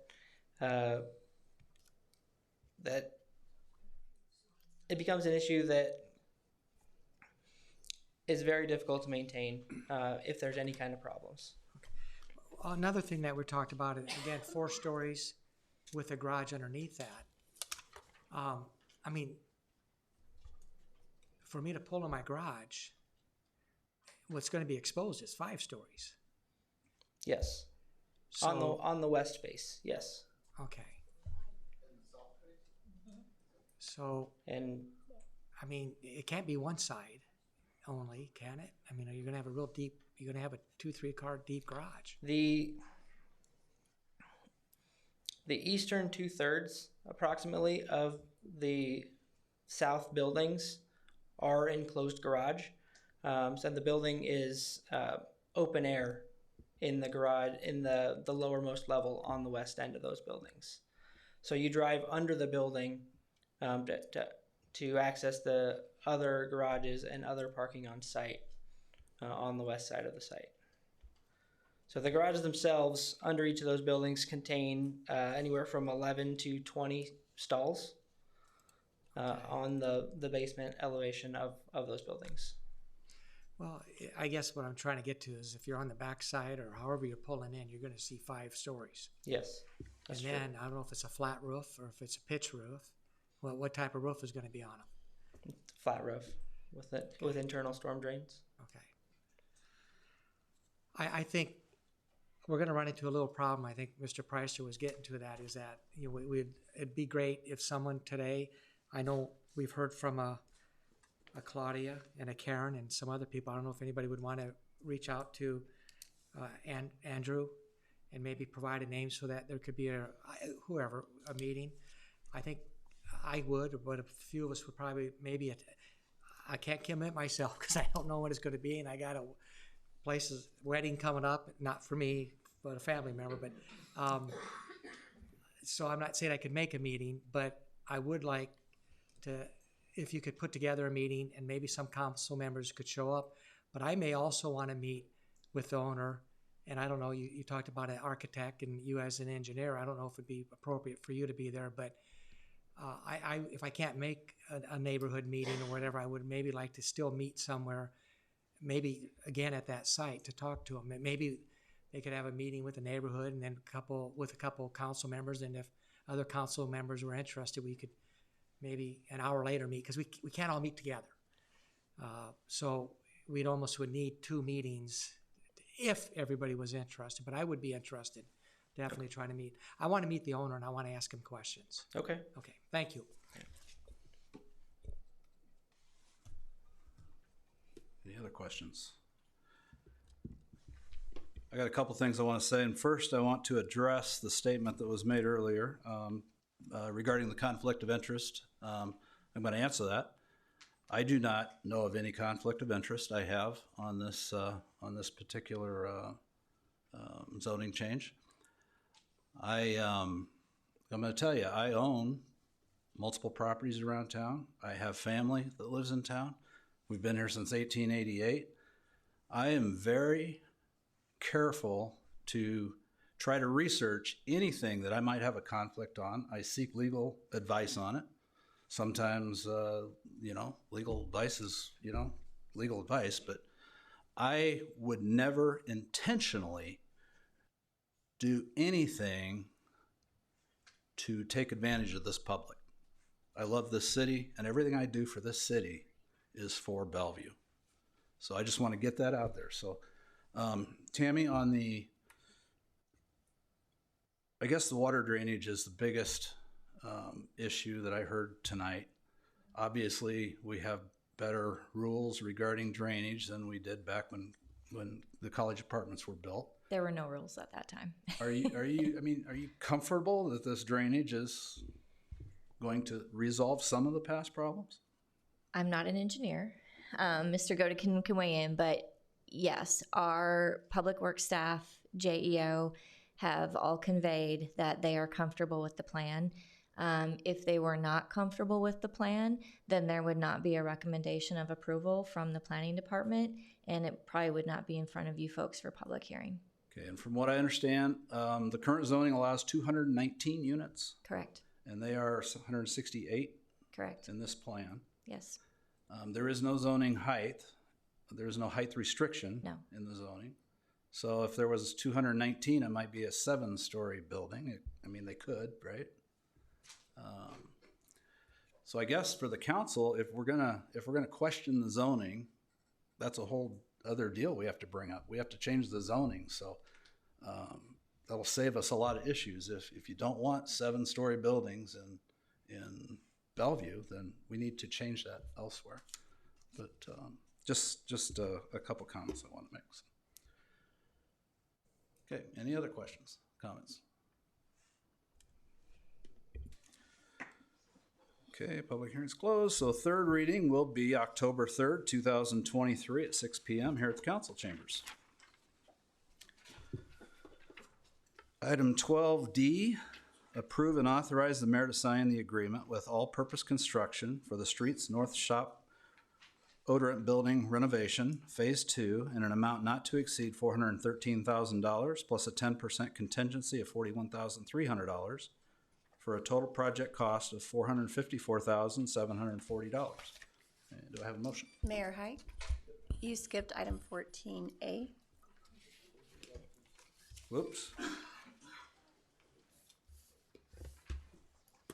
one was that? I'm missing the whole page. Sorry about that. Okay, item 14, public hearing matters on matters other than ordinances. 14A, a request to final plat lots 1 through 6 and outlots A through F, Cardinal Commons Edition, being a replat of lots 7 and 8, Old Orchard Place, and approval of the Cardinal Commons Edition subdivision agreement and authorize the mayor to sign. Applicant Excel Development Group, general location South 13th Street and Casper Street. And I will open 14A up for public hearing. Is there anyone here? Please state your name, sign in, and your address. Yes, Connor Menard with Excel Development Group, 8551 Lexington Avenue in Lincoln, Nebraska. I'll keep my comments brief. It's already getting late. Yeah, no, we're excited to get the project going. It's an affordable housing project, as many of you know, and I've been here quite a bit. It's going to be a total of 62 units or 31 duplexes for seniors. They're affordable housing. Again, a competitive process with NIFA, Nebraska Investment Finance Authority. So it was a great project that I got awarded. About a third of them get awarded. It's very competitive, especially with towns like Papillion, Gretna, and other Sarpy counties that are interested now in the projects. And obviously Alma was always interested. So I'm glad that this project got funded. And again, I know it was brought up, part of it too is address the flooding concerns back in 2018. $2 million was for disaster recovery funds for the floodings that happened way back in 2018 there. We're just excited to get this project going, and it'll be a big benefit to Bellevue. They talked about workforce. I know people were talked about that. I know it's seniors, but a lot of them in our projects across the state and the Midwest, you got to think of the continuum. A lot of seniors that have older homes will come to these communities. That happens all the time, rural and metro areas. So that will free up, some inventory for some of those older single family homes, too, that, they can't maintain, but they can move to our place and age in place, in Bellevue. We're excited to get going and request their approval and happy to answer any questions you have. Okay. Any questions? Thank you. Okay, public hearing is open for 14A. Is there anyone here wishing to speak? Please come forward. Anyone wanting to speak regarding 14A? Seeing nobody, I will close the public hearing. Do I have a motion? Councilwoman Welch. Thank you, Mr. Mayor. I'll make a motion that we approve item 14A. Second. Motion by Welch, second by Burns. Any comments or questions? Please vote.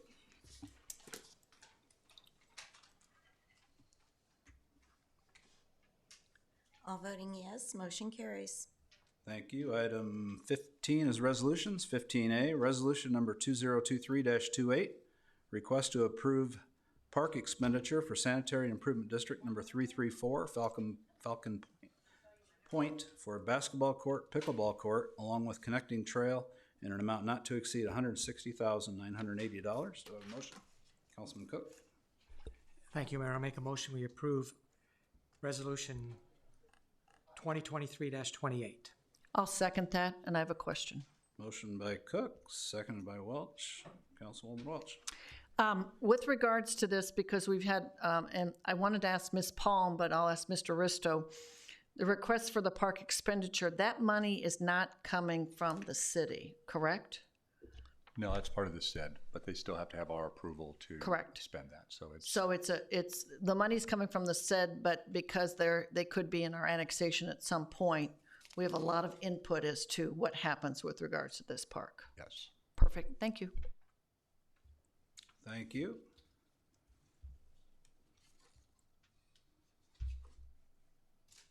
Any other comments or questions?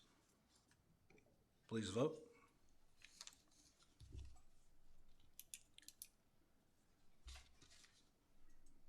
All voting yes, motion carries. Thank you, and that should take us to 16D now. Approve and authorize the mayor to sign the agreement with All Purpose Construction for the Streets North Shop Odorant Building Renovation Phase 2 in an amount not to exceed $413,000 plus a 10% contingency of $41,300 for a total project cost of $454,740. Do I have a motion? Councilwoman Welch. Thank you, Mr. Mayor. Make a motion that we approve item 16D. Second. Motion by Welch, second by McCaw. Any discussion, questions? Councilman Preister. Thank you, Mayor. I probably should have asked this sooner, but the north building, which one is that? The existing shop where our break room and everything is at, if you're familiar with the site, this is west of Cedar that. Island Road. And then on the north, kind of north boundary of the property, north of where the gas pumps are. Okay, it's not the shop on Cedar Island Road. No, this is the Cedar Island Road shop, yes. It is the Cedar Island. Yes, I thought you were meaning specifically on the site, I'm sorry. Oh, no, I was wondering, that's what I assumed the north shop was. And when you say odorant, what does that mean? Well, when the gas company owned the property, they kept this building, and that's where they, I don't know what the process is called, but they put the smell that goes into the natural gas. Into natural gas. Yes. Okay. And that's so what they did in that building. Maintained that. I wasn't sure if we were keeping things on site, but No, just it's carryover name. Right. Yeah. We just kept the name of the building. And I've been in that building, and it certainly needs help. But Yes. I'm just wondering, as this is a lot of money we're putting in when we're looking at replacing all of those, but you're pretty confident this is a good investment, even though it's hopefully short term? Yes, because we're really outgrown the building that we have, and the employees are kind of piled up on each other in the break room, et cetera. Well, the break room, but just the conditions, it's very old, we need to do better, and hopefully soon, but. Yes. All right, thank you. Any other comments? Okay, a motion by Welch, seconded by McCaw. Please vote.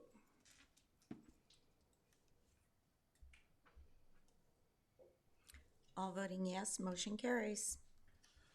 Thank you. Item 16E, approve and authorize the mayor to sign the license agreement with Google Fiber Nebraska LLC for installation of network facilities in public right-of-way. And do I have a motion?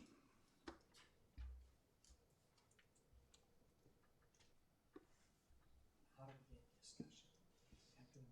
think we have to have a motion in a second. Councilman McCaw. Thanks, Mayor. I'll make a motion we approve 16E. I'll second it for discussion. Motion by McCaw, second by Burns. Any comments, questions? Well, Start.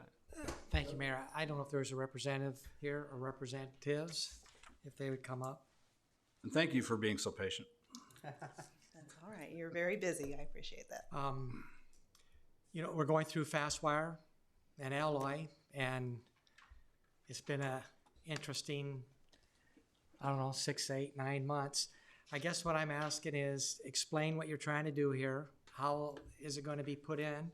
What can we expect to be seen above ground or at ground level, front yard, backyard, side yard? Because I think there's probably a preference from the council on how this happens. But I'd like for you to, I guess, where the people before you, where we're having a lot of issues on is what is visible. And then just, you know, the tearing up the yard and fix it, and you know, just a nightmare in some cases. But I guess I'd let you explain, then I'll ask some questions. Okay, sure. My name is Rachel Merlot, and I'm the head of government and community affairs for Google Fiber Central Region. I can't speak for how any other provider's project is going in your city. What our plans would look like would be a citywide deployment, working very closely with your public works team, of course. Our infrastructure typically goes underground. All of the cabinets are flush with the ground. We would be building very similar to how you might see another provider currently doing work in your city, where we're going to be likely in the front part of the easements, in the more toward the street as opposed to the rear. This is a model that we're currently deploying in Omaha right now. I'm joined this evening by my colleague Nick Farrell, who's leading the technical operations in this market.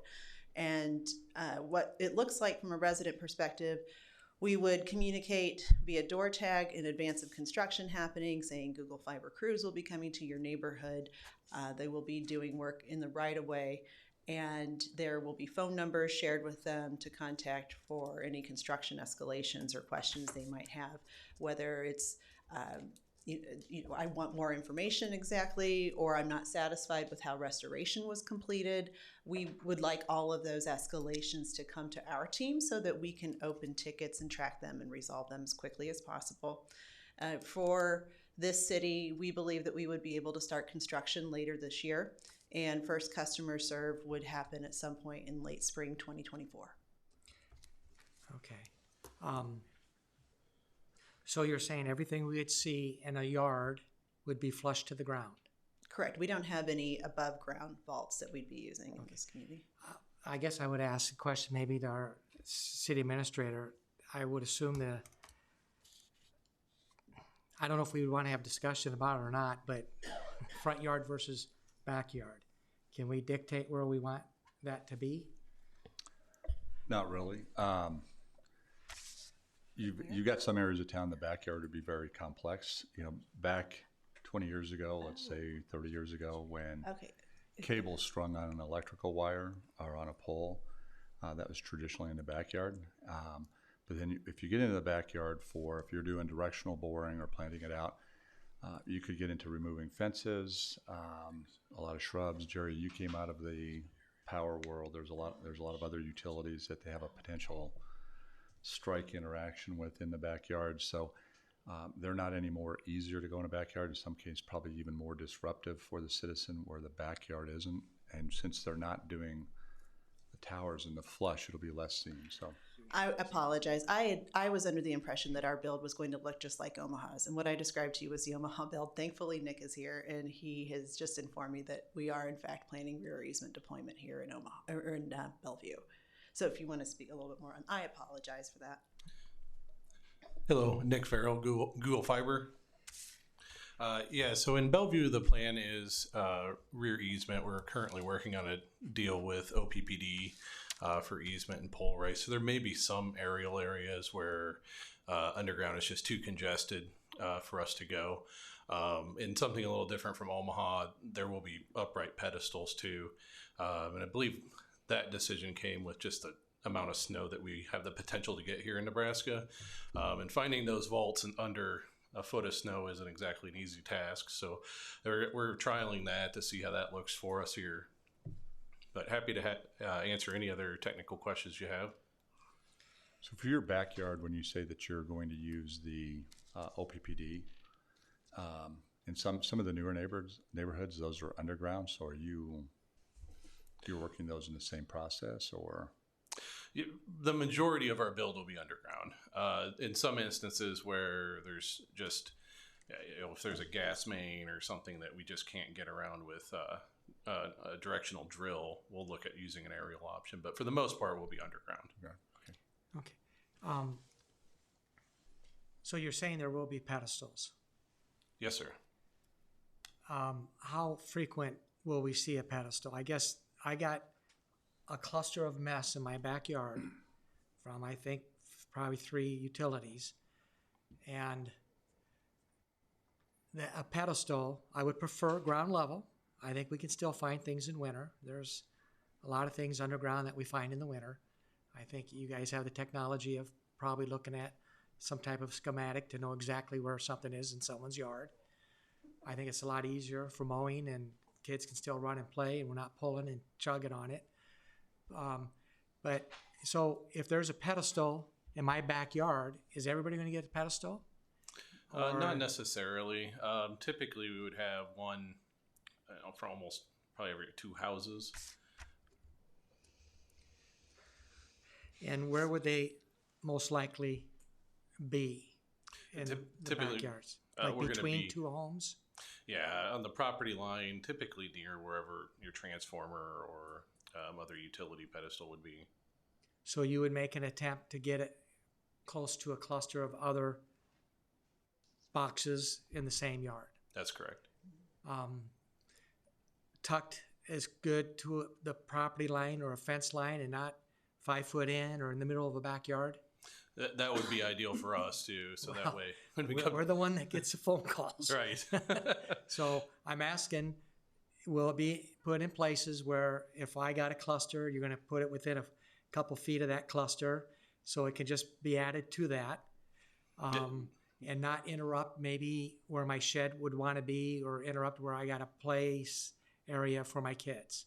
That's correct. That's what I'm trying to get to. And there's some limitations with that as far as being 3 feet away from an OPPD transformer, so that way they can access that. But for the most part, we'll do everything we can to get it as close to those other utility pedestals as we can. And I know it's a disadvantage to come after a neighborhood is developed. I mean, when it's bare land and people running their power lines and cable lines and sewer lines and water lines, I know it's a lot easier than coming in after the fact when you got dogs and other structures in the backyard and fences and stuff like that. How long? You said you're going to probably start later this year. When do you think you complete? Is it going to all homes, all businesses, all schools, everything? Our plan would be to extend the network past as many addresses as possible. In some cases where there's no density in an area, that might impact whether or not we would build out. And sometimes there might be a factor, like if we have a hard time getting across some railroad tracks, sometimes those have been an impediment to our ability to construct. But it's to our advantage to extend it past as many households as possible. I think we got to be fair here. Yeah, I mean, we got to try to get them their wire. Yes. The cable, their fiber. And a build the size of Bellevue could take up to 2 years. We'd hope to be done faster, but it could take that long. Several things that impact that might be the speed at which we're able to get permits approved, to get permits closed once the city signs off and approves of the quality of our work. The conditions in winter and other weather sometimes can affect our speed of deployment. Will you have someone on site, someone local, someone that normally what happens is if we get citizens that either call us or email us, the gentleman to my left probably gets them all, so that he could sort of, and this gentleman here, I should say, and Mr. Risto, they probably get them so that they can see the issues and the problems and the concerns so that they can be consistent versus me trying to, I know nothing about what you're doing. I can't really answer a lot of those questions. I think probably the biggest thing that we ran into with what's been going on recently is communication, getting it out to the people so that they fully understand what's going on, trying to get, and I think the city can control this a little bit by how we issue permits, get you into a neighborhood, get it done before you go to the next one. And maybe you got, depending on how many crews you got, maybe you got 2 or 3 neighborhoods you're hitting, but we're not going to leapfrog and keep on going and not, have something 3 weeks back, not finished. And I think a lot of it is just if we get a complaint, or if we get an issue, that someone goes out there and talks to these people. And I don't even know if one person can do that, at least at the beginning. But we got to have people that if our administration sends you a complaint, that person has to be contacted in the next 24 hours to say, hey, I can come out, or I'll be out there today, tomorrow, or the next day, so that we can try to get this resolved. Some of the cases, you know, what's happening is people see you coming, and now you're in my backyard, and I don't know if I'm going to get a box, a pedestal, or whatever, and there's the hesitation about the time I want to say something. It's generally too late. You know, we got our permits, you're getting a box, we're sorry. So we just got to communicate to people, let people know what's going on, and we got to have people here in the city that will take those complaints and address them immediately. Yeah, I completely understand that. I live in Gretna, and I'll be overseeing the whole build here. And so for the council's sake, I'm happy to be your point of contact for that. We do have a very extensive construction experience hotline. And so if a homeowner does call into that, and that's on all of our literature that we, so what we're doing in Omaha, we have a door hanger we put on everyone's door 5 days before we begin building. And then we have yard signs that we're putting on the end of each street, both sides, and they have a Google Fiber. This is Google Fiber. Here's a QR code. Here's our website. Here's our phone number. And then now we've also implemented, it's a yard stake, and when you get your yard fertilized, there's a stake they put in the end of your driveway that says, don't let your dog out here for a few hours. But instead of that, it says, say, Google Fiber's here constructing a fiber network in your neighborhood. If you have issues, call this number, go to this website. And then what happens from there, that actually creates a ticket that comes to me, it comes to my contractor, and my contractor has a time to resolution that they have to meet on those. And if it's an escalation that's gotten this far to city council, by all means, send that to Rachel and I, and we'll get that taken care of. I would also add that typically what happens is that Nick and his team will have weekly meetings with Public Works folks to talk through what we've got going on that week, where we are in the community. Sometimes they want to make sure that they give us a heads up that there's a city project coming up, so you can't build in this particular area in this particular time, something like that. And then again, if there are escalations that have reached this level and they have an eye on them too, that's also another forum for us to discuss those and make sure they're being properly addressed. I think one of the concerns with people, the anxiety is, am I going to get a pedestal, or am I going to get something in my yard? And I don't know.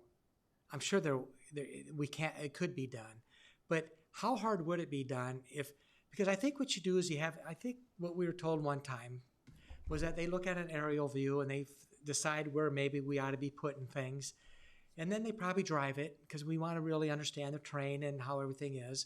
And then they make a selection that Paul Cook is going to get the pedestal.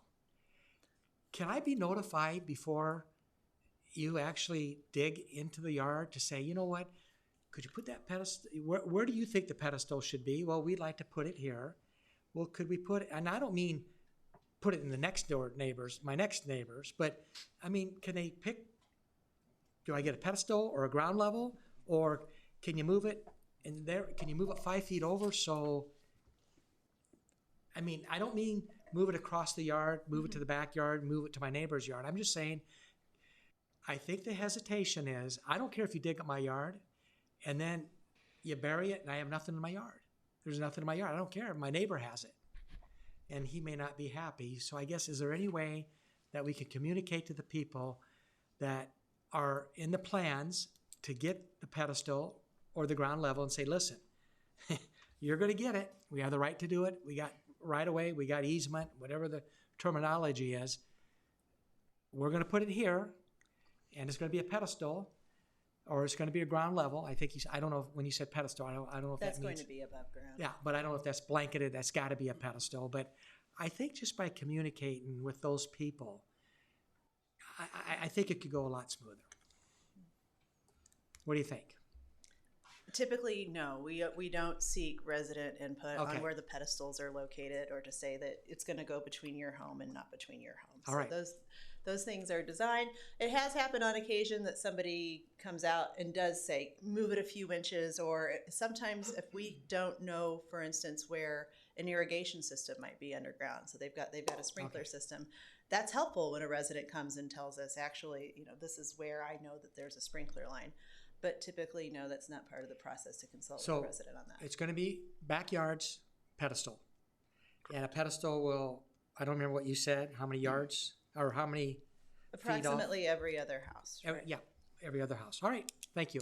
Well, and I can share that, like in my backyard, I have the OPPD box, the transformer, and my neighbor has the Cox box or pedestal. It's in the corner. My transformer's in the corner. My Cox comes off of his box, so it just comes right up the yard. But if you guys are installed, you're going to find that it's probably that same setup, that it'll either be next to one of those boxes, and they're not really obtrusive, and we're able to landscape around it and hide it. The deal is, if OPPD comes out tomorrow and they got a problem with that box, they're going to tear out my shrubs, which, okay, yeah. But it's pretty well hidden. But I think you're going to find that a lot of the neighborhoods, those boxes are already, or those towers from Cox are already there. Mm-hmm. And yeah. You're going to get, I think we had a little bit of an issue where when they were, the other provider was, I think they serve up to 5 or 6 homes off of one of their towers. So what you find is they're directional boring going in multiple different directions. So in some cases, that box or that tower placement wasn't the most convenient. But we ended up working through that and getting them to redo those. I think you'll probably be in a better place where you're at. I think with the every other house model, it makes it so that if the resident signs up for our service and we need to do a drop to the home from that box, we're only going to be disrupting their yard and not have to cut through their yard to get to the house 4 down, for instance. Okay. And I think, Mr. Cook, you had mentioned something about where you want to put your shed. So you have an easement, let's say it's 5 feet in your backyard. You don't want to put your shed in that easement. So when they're working within the easement, nothing else really should be in there but utilities. So. And the only reason I got all 3 boxes in my backyard, but my wife puts plants and bushes and it looks great. It looks fine. I wouldn't want that to be in my front yard. So I personally am glad you're going through the rear yards. The pedestal is not a big issue. I guess my thought was, in a typical neighborhood, if we got 5 homes here, the backyards butts back to 5 homes probably on the street behind me, that if you put a box, could you go to 4 homes or something instead of just 2, where it could be 4. That's where I was coming on that was, could we narrow down the number of boxes by feeding off more lines? Ideally, yes, because like you said, if there's a street behind you with houses, then we'll hit 4 houses out of the one box. Because ideally, you could put a box in my yard, and 4 feet away could be a box in my backyard neighbor's yard. Right, but that box would serve both. So if you could feed more off of it where it would make sense, that's what I'm asking. And once we have a drawing set up, we typically meet with the Public Works Department and just run through it with them and call out any of those concerns and adjust accordingly. And if you want my address, you can put the box in my yard so my neighbors don't complain. Thank you. Does that save you a phone call, maybe? Too. Yeah, thank you. Councilwoman Welch? Thank you, Mr. Mayor. So I want to make sure that when you're going into a neighborhood, you're going to hang door tags a minimum of 5 days prior to the fact that you're going to start working in that neighborhood, correct? That's typically what we do, yes. Okay. If this is approved tonight, when are you start your digging? Because a lot of the complaints we had last year was the previous company was digging when it was cold. They're going to bust sprinkler systems. How can they get this done? They don't know where anything's at. So the biggest thing was about the communication. That is so huge, because if you guys aren't talking to them, they're talking to us. Sure.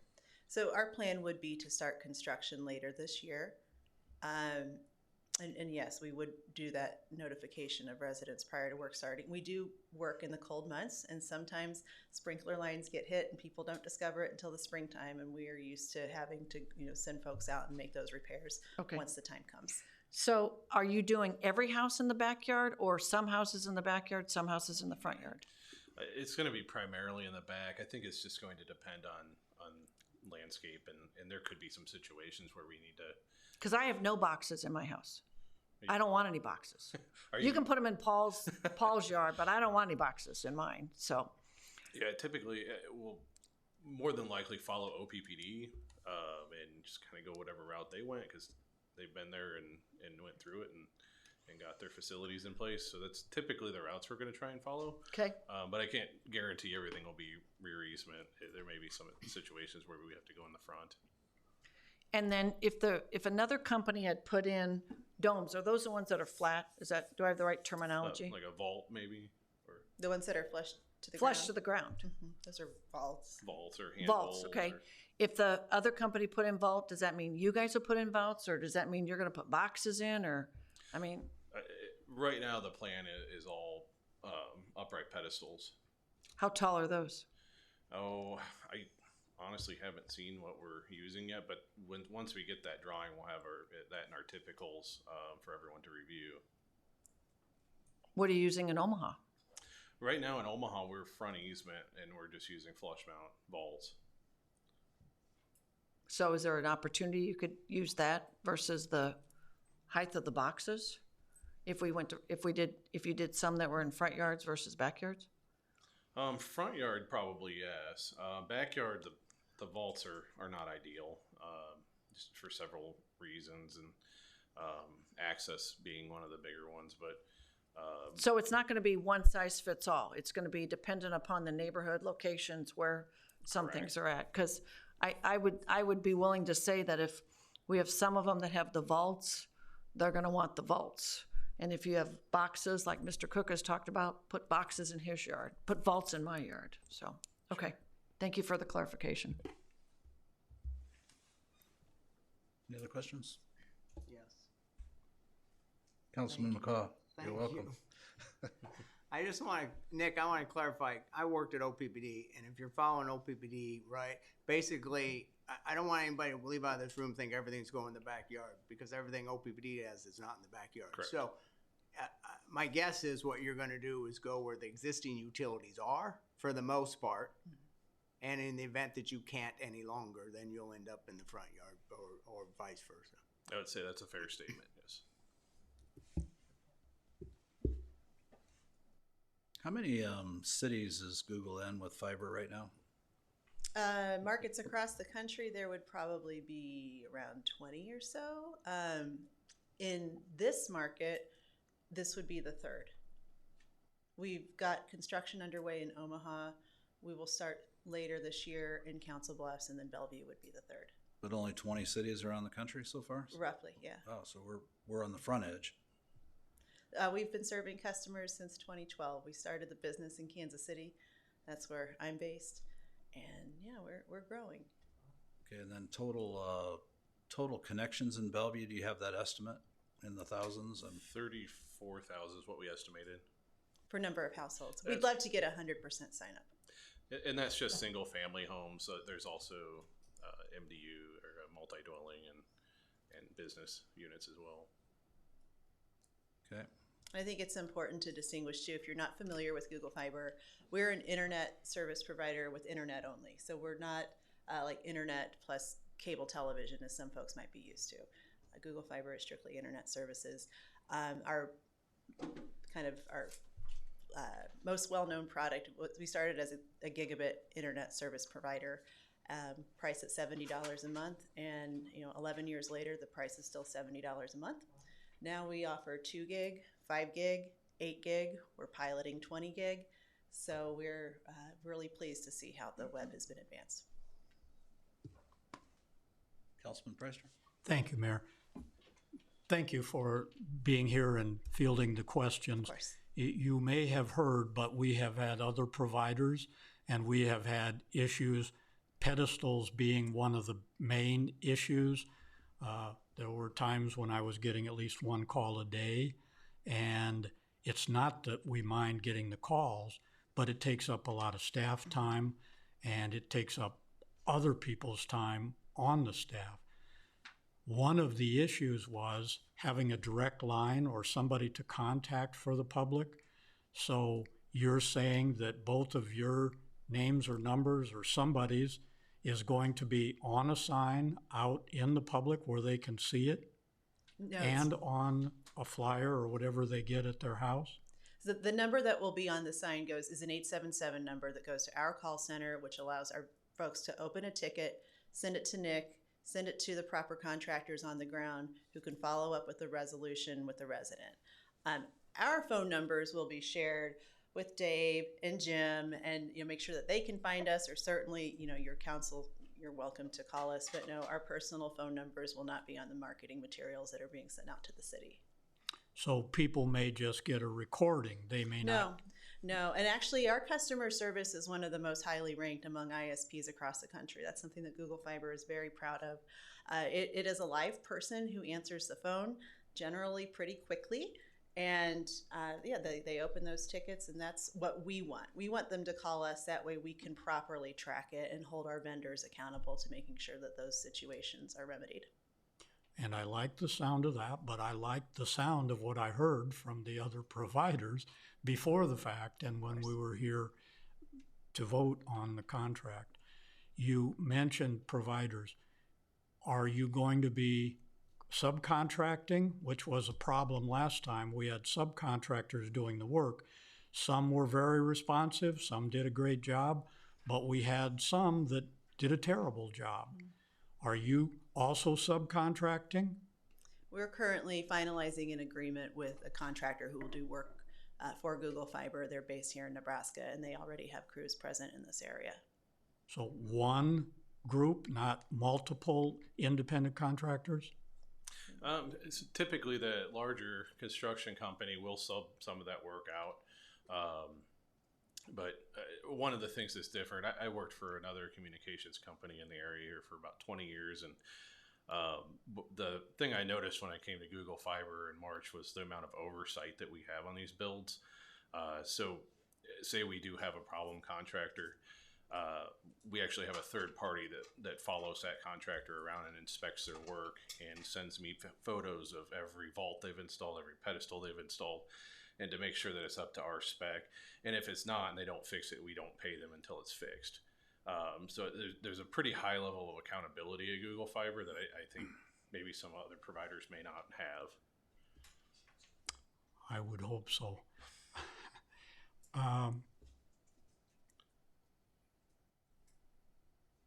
Had another question, and right now it's escaping me. Part of my concern is, again, as I just said, the staff time. And so we have direct contact, at least for the administrator, who's, as the council is dealing with the calls, we're filtering them through him and through Public Works. And I don't want to see them overloaded like they have been with a couple of other providers that we all too recently have been dealing with. Give me some more assurance that Google isn't going to put us in the same situation between our staff and the neighbors that we live with and issues that we have to deal with.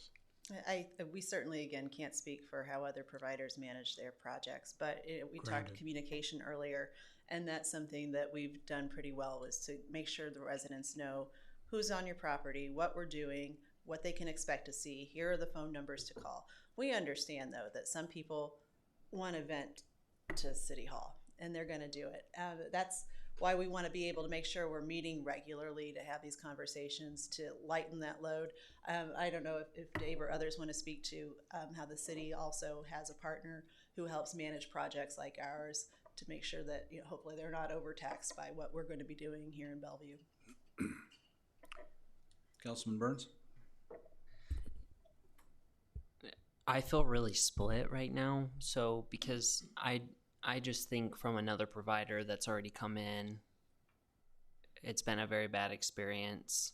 All around there's multiple complaints, and I'm nervous because we have a second provider that's going to be installing, and I don't know what that's going to look like. I mean, I don't know, and I'm just a little nervous, and so I just feel really hesitant. I understand that everybody's a little different, and a part of me says, well, this is a really good thing for our city, but then I also think that, here we, in a few months, there's going to be someone coming and digging. People are going to say, oh no. And then, after that, you guys might be then going into the backyards digging. And I guess I'm just a little concerned because I feel like our citizens sort of get blindsided by this. And I just don't know if there's a way I don't want to slow anything down. And while I think that this is good, I almost think, I understand that you guys will communicate, but if I'm somebody and I'm not paying attention, because I'm busy, all of a sudden I have this notice on my door, and then I'm thinking, well, here we go again. Are we really giving a fair notice? Is there a way to sort of just communicate with people ahead of time to get out ahead of it before we even maybe approve this? Just say, hey, this is what to expect. Here's going to be another box. I can't remember what Aloe's doing. Let me help you. Can I help you on that? So we'll work closely with Google on making sure the public's informed of their arrival date and what the plans are. Some of this was learning in motion before for us, as well as the other provider that came in, and as far as like door hangers, we didn't push as heavy on some of that communication in the beginning or follow through on that communication. So we've got some pretty good pieces in place to where we feel like we'll be able to inform the public better, along with Google in this case here. And then our bigger issues were always the mitigation of what's happening in my front yard. And I think you're gonna run into that. But if you've got information out there for the people or the public to call, we've got a process in place to where if we know you're going there, and what we've seen is, I think you mentioned that we had some good workers, some bad workers. The last provider then basically took one total team off and brought another team in, and that has absolutely quieted it. And they have that ownership to that team, which is kind of some of the things we've worked with on some of the license or the contracting here. So we feel like we got a good system in place to make sure that doesn't get off the wire. We were overwhelmed initially with calls, and we were trying to handle those between Public Works and our office, and they didn't really have the right 800 number set up. I think we're very comfortable with what we see here for that first interaction if it's going in through their office. And I think what we'll see is what we started to see in the end here is if they don't do their job, then we'll get pinged. We still have some people that will call us. I'm not uncomfortable with what we've seen or heard and what your actions are, and some of it's because of our prior learning curve. So we've strictly only was one provider's in town working. They're at the end of their rope where they're finishing up. So they'll probably be done within the next 6 months. They did a pause, and then I think it's all going to be Old Town is where they're finalizing. So as we start out again, I think it's just that communication up front, but our other provider is out. The third provider is only feeding the public school and the Papillion public schools in our market. So we have no entry date for the third provider. You guys signed an agreement a year ago. They haven't entered the market, and they're slow to come out. There and a couple others. It'd be nice if all three of you could have been working at the same time, but that's just the world we live in. I think we even tried to say, could you guys all go through the same input, but it just doesn't work that way. But Dave, correct me if I'm wrong. I think we've got some processes in place. The other side of it is that if Google turns out to be nefarious and doesn't do what they say they're going to do, our permitting process through Benish, which is our independent contractor who's working with us, if they don't finalize or mitigate an issue, so let's say they have 5 permits that are active, if those aren't resolved, they don't get the next 5 until those issues are resolved. And that's been all meted out amongst us to where the last time we put that into play after they were in the running, we slowed them down on their permitting. And that got their attention because they too want to get that job done. So I think we've got the right mechanics in place to where if there's a huge hiccup, we're able to intercede and get things resolved before they move on. I think the challenge, Mr. Risto, is going to be that people don't understand that they have to be 3 different locations.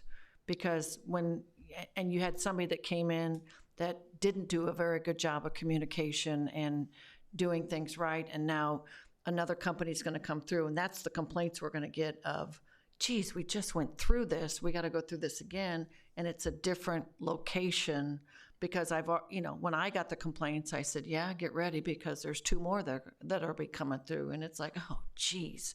So that's going to be the majority of the complaints. But it sounds like there was a huge learning curve with all of this and things are kind of in place to help take care of it. Some of that it's the world we're living in now. So we haven't had, if you think about this, when our other 2 providers, Cox and CenturyLink, installed, that was 30 plus years ago. So we've had a 30-year hiatus on any new technology coming in. A lot of people didn't understand what their easements were. On one hand, we are being heavily hit that we need to have more than 1 or 2 providers that are already in here. So some of the public is going to appreciate the fact that another provider is coming in. And it does come down to the communication of what's going to happen in my yard. And I think we're comfortable with what we've worked out here. I think some of those things may not have been as well thought out in the first stab at this thing, but I think we've got better processes in place and better measurements and follow-throughs. And Dave's team, along with Benish, would be able to pause if there's any issues. Okay. We're not uncomfortable. Like I said, we kind of joke because we know that you potentially could have another provider coming right behind him. At some point, it's going to be bust or whatever, but we're comfortable with what we see and what we do. So okay, and then I know this has been drilled, but you are for sure going through the backyard. Yes. And I'm going to tell you that there is a subdivision in my ward that those boxes, I heard from several neighbors nonstop, they do not want those in their front yard. And some of them are expecting another provider, but a lot of them said, why couldn't we just go through the backyard? And I don't really want to go through that again. So there's that aspect of it. And I'm already nervous about Old Town Bellevue because our neighborhoods look different. So while some people have bigger yards, and when you're looking at where the city right-of-way is, and I think it starts from the middle of the street and then comes up, if some of these individuals had issues with larger yards, well, in Old Town Bellevue, the dynamics just looks different. So I think people have also expressed that, like, well, how far in do they come? I mean, so for example, I mean, if you were to measure 11 feet, is it 12 feet from the middle of the road? Am I 12 and a half or 12 and a half from the curb? So then, you know what I mean? You think of a yard in Old Town Bellevue that might be smaller than some of these homes that are, massive. And so that's where I'm just really, I get really nervous about all of that. So I guess I speak to that. I just, I'll add on to that. I mean, I just sitting here thinking, I'll bet you 4 out of 5 calls that I had over the other provider was, why are you putting this in the front yard? So I'm curious to see if we don't get any calls now because it's going in the backyard, but I don't think that's true. Well, I'm sure people will call, you know what I mean? But again, if OPPD is not in the backyard, you're not going in the backyard, right? Yeah. Is that correct? Yeah, maybe.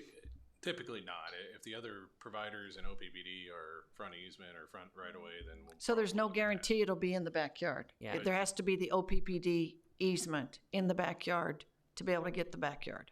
Correct, or right away, yes. So would you maneuver? I mean, for example, I guess it would probably be, I don't know. I really think that this is a good thing for the city, but I just really don't want to go through that again. And I really told this is not I the really first told city myself that we've come up against that. I mean, the way the internet is being invested in these days, there are a lot of companies who are upgrading old infrastructure and new entrants who are ready to come and provide something like fiber services. We understand that cities come up against construction fatigue, and you're dealing with that every day. But we are here. We do have a local presence.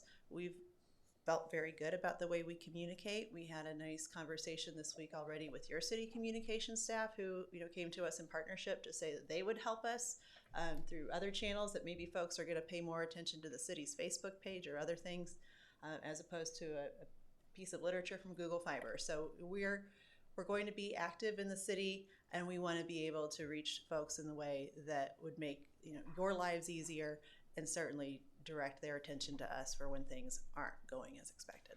Okay, this is my next thing. You said that they would be above ground if in the backyard because they'd be hard to find given winter time and you'd be digging around. But if they're in the front yard, you could do that flush. Yeah, we can work with you on specific neighborhoods. If there's something that we know is going to be an issue for residents, then yeah, we can definitely look at doing it. That's not out of the question. Okay, but is there a way to make that, look, if we're doing front yard, we're going flush. You know what I mean? I don't think people care about, it's in the backyard. It's out of sight, out of mind. But well, but that essentially is not what we're doing. We're approving for digging in the city right away. Absolutely, we can. We are the city council of Bellevue, Nebraska. I don't mean to be rude, but that's what we're here for today. We do have that authority. Legal opinion? And I can just comment on that. We've created a fairly robust agreement that is before the council this evening that address a lot of the issues that the city faced before with fast wire. And given the fact that the Public Works Department is going to be working with most likely Benish, as it has been on the fast wire installation and execution, I think that Benish can assist with identifying where some of these, the pedestals go and whether they can be flush if it's going to be in the front.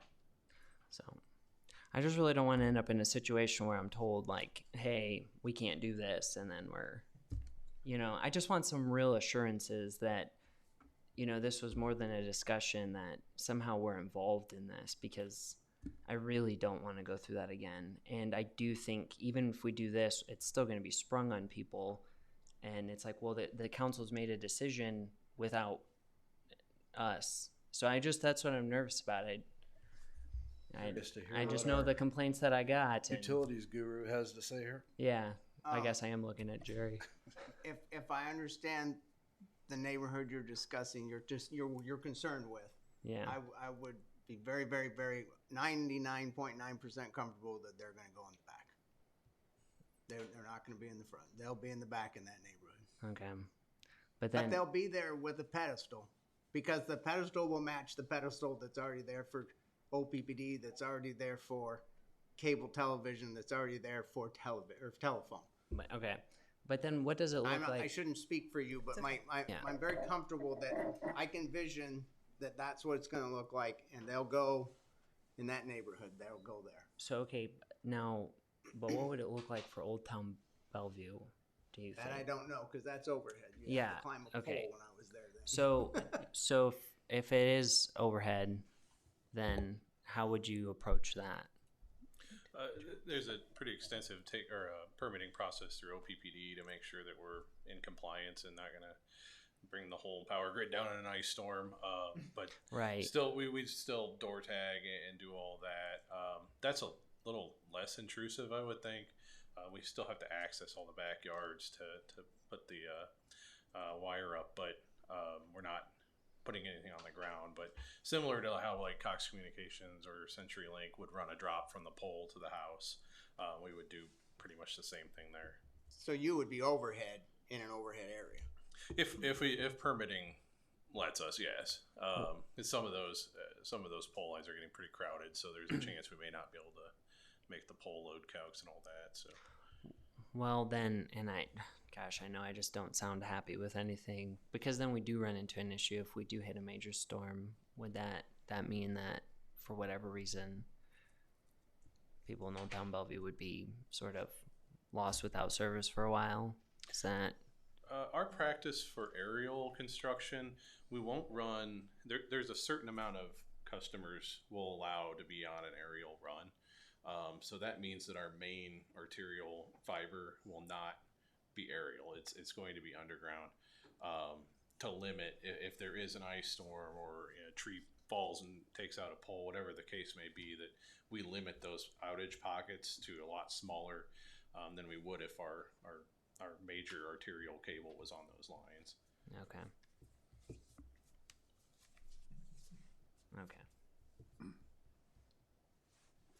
Councilman Preister. Thank you, Mayor. If it's going on the poles in areas where there are currently poles, then you won't be trenching. I'm hearing you say that some will be on the poles, but even if there are poles, you may still do trenching underground? Correct. And anything we do will be directional boring rather than trenching. But yes, it really is just dependent. We have an engineer firm come out and engineer the pole runs. We then send that to OPPD, who has their engineering look at it and says yes or no. You can do what you're planning on doing. If it's no, then our other option is to go underground. Okay, and I appreciate the clarification between drilling and or trenching and doing boring. So if you're going through backyards like my area, and I got a stretch of at least 2 blocks where there's no alley, there's no access. So I assume you'd start at an existing street and bore the entire length. You wouldn't be taking boring equipment into backyards to do that. It kind of depends on the scenario, but if we can bore the whole street, then by all means. But there's going to be points where we have to bring that conduit up to set a pedestal to service customers. So there is a chance that we would have to, because those bore machines can only go a certain distance before you have to reset it up. Okay, so it would be not the large boring equipment, but those that come around on a track, the smaller ones that will be going into people's backyards. And in those connecting areas, they would be there. Would those people get additional notice? Because some of them have pets, they have who knows what. So you're driving over their front yard and into the backyard, and that I see as some potential challenge too. Yeah, and anytime we need to access a backyard, they're going to make an attempt to talk to that homeowner before they just go into the backyard. In some cases, that's may not be possible, but we do make an attempt to notify that homeowner outside of the normal door tagging process and street signs and all that. And the ones that would be in the front yard, in Omaha, did you say you're doing all of them below ground? Yes. Okay, so you could do them all in all of our front yards below ground. If same climate, I don't think they're that far north. No. That would avoid a whole lot of issues when people already have one in the front yard, and some of them are on corners, some of them are almost 4 foot tall. We had a real mess, and I would like to see them all level so people can mow their grass and they're less obtrusive if they're going to be in the front yard, despite what one of us may not object to. But he's being sacrificial so his neighbors don't have to deal with it. I would prefer to have them all flush mount vaults in front yards. Good. A lot of times in the newer subdivisions, though, they'll have clusters of pedestals next to people's driveways. And typically what we're going to look at is just mimicking that and setting them where the other cluster of pedestals is, or the existing cluster of pedestals is. But yeah, it's definitely possible we can do flush mount vaults if we do have to go front easement in some areas. The more the better. I did appreciate what the administrator said, because I think it was baptism by fire. We had a learning curve on prior experience, and I'm hopeful that we have a much tighter contract agreement on this, so things are spelled out. I'm hopeful that all that we're hearing here is actually what we get when it happens. I'm hopeful, and hearing from the administrator, the buck stops there. So that gives me a little more comfort. I'm still a little nervous here. Councilman Cook. Thank you, Mayor. Just a couple more quick comments. when we get complaints, a lot of times it's email or phone call, and I'll speak for myself. If I get a phone call, then I put the information in an email. So I think a lot of what you're going to get from us is probably going to be as an email versus calling a number and leaving a message.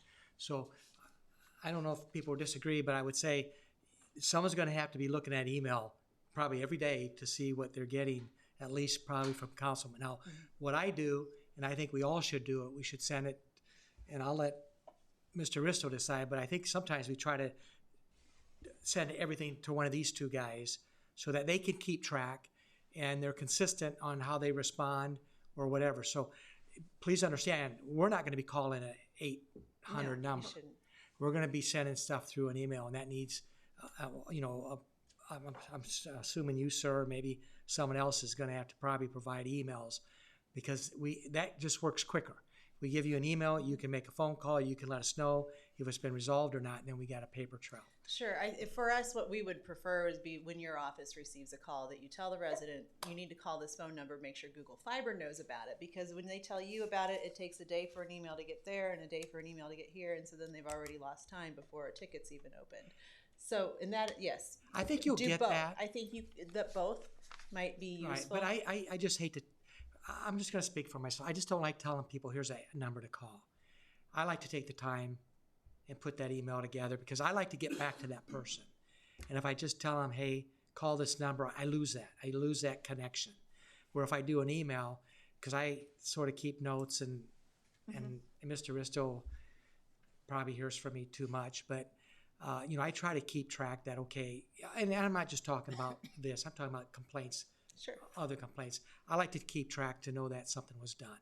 And we're happy to help you do that, but I will say, though, it's just the faster that someone tells us that they have a problem, that ticket is open, and we're sending our vendors to help them seek resolution. So I think there's an and approach here. Some residents may say that they won't call us, but I think sometimes we get the call if they don't feel. I think if you provide that number on that door knocker or whatever we call it, you put there, I think that the people will call that and try to get help. But I'm going to tell you, we get a lot of calls and emails. Another thing, and I'm sure Mr. Risto will do, I'm sure he'll get with our guy and we'll start feeding stuff out to social media to try to let people know, hey, City Council took some action, and here's what we're moving forward with, so that at least from that end they'll hear, what's going on and the likelihood of when you're going to start, and so that people would see it, that you'll get this thing hung on your door and stuff like that. So I had one more thing, and I guess two things to finalize. We were probably a little naive when company number one came in front of us. Probably didn't ask a lot of questions and have a lot of discussion. It was all new to us. And then number two came, and now number three. So that's probably why you're hearing so much conversation back and forth. It was brutal for when one company started. It was horrible. I mean, I didn't even want to open up my email. So, I mean, I'm telling you, we got beat up pretty hard.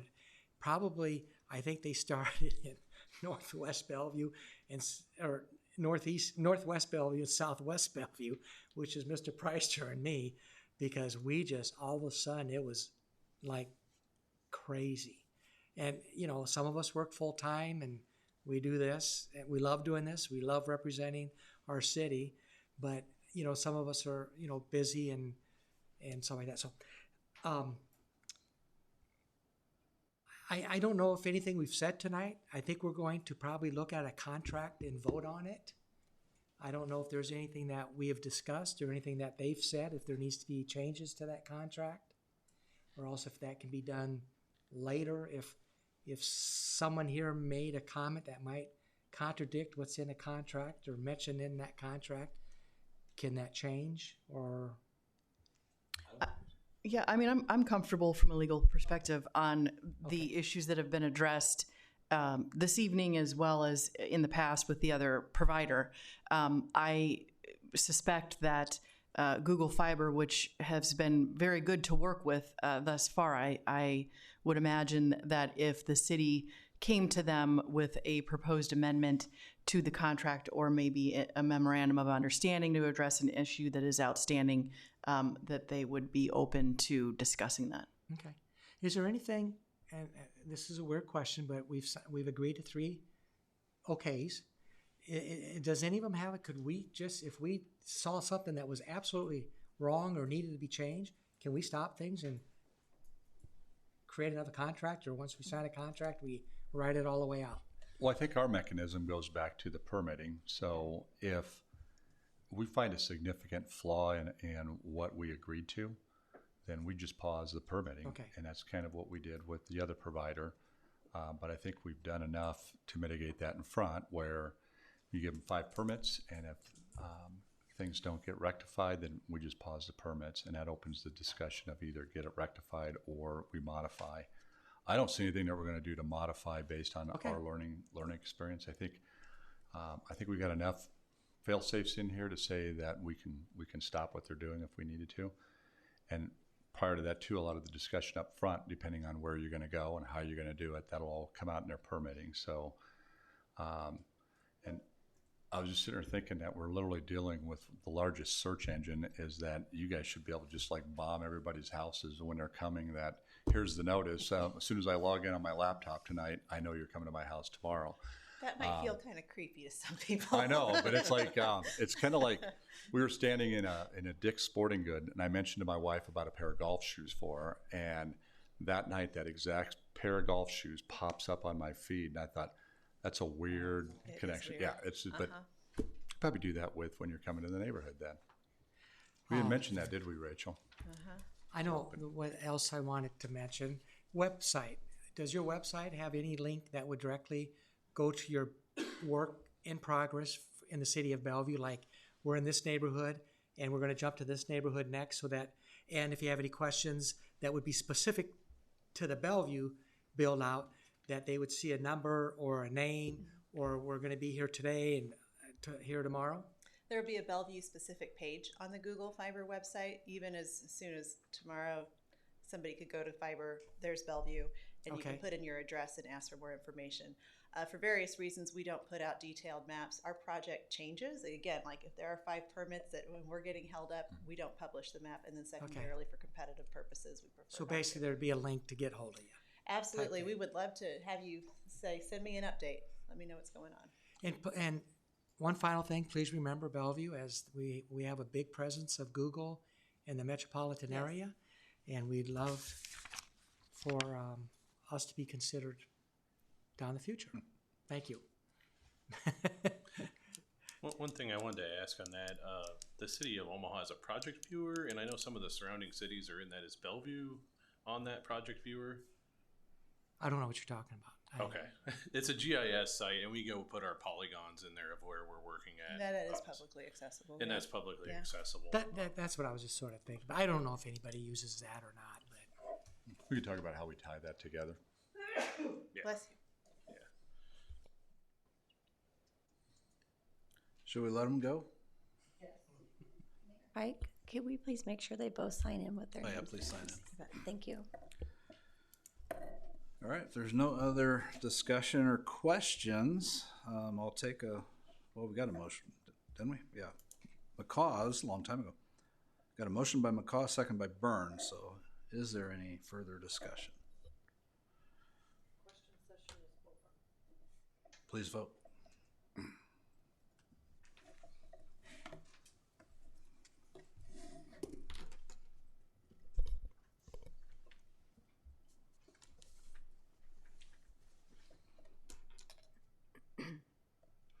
All voting yes, motion carries.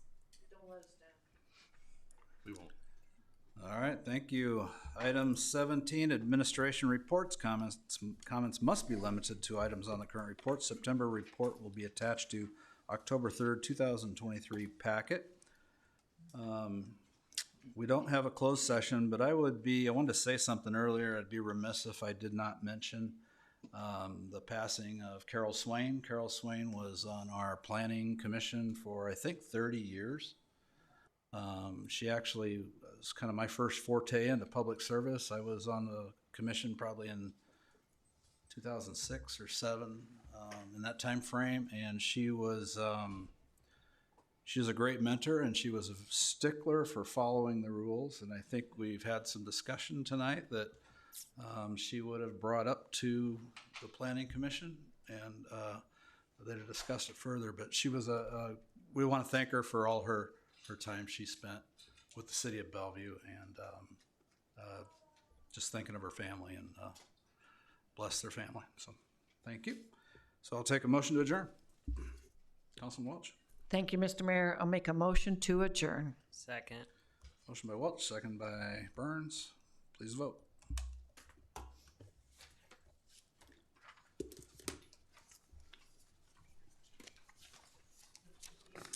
All voting yes, motion carries.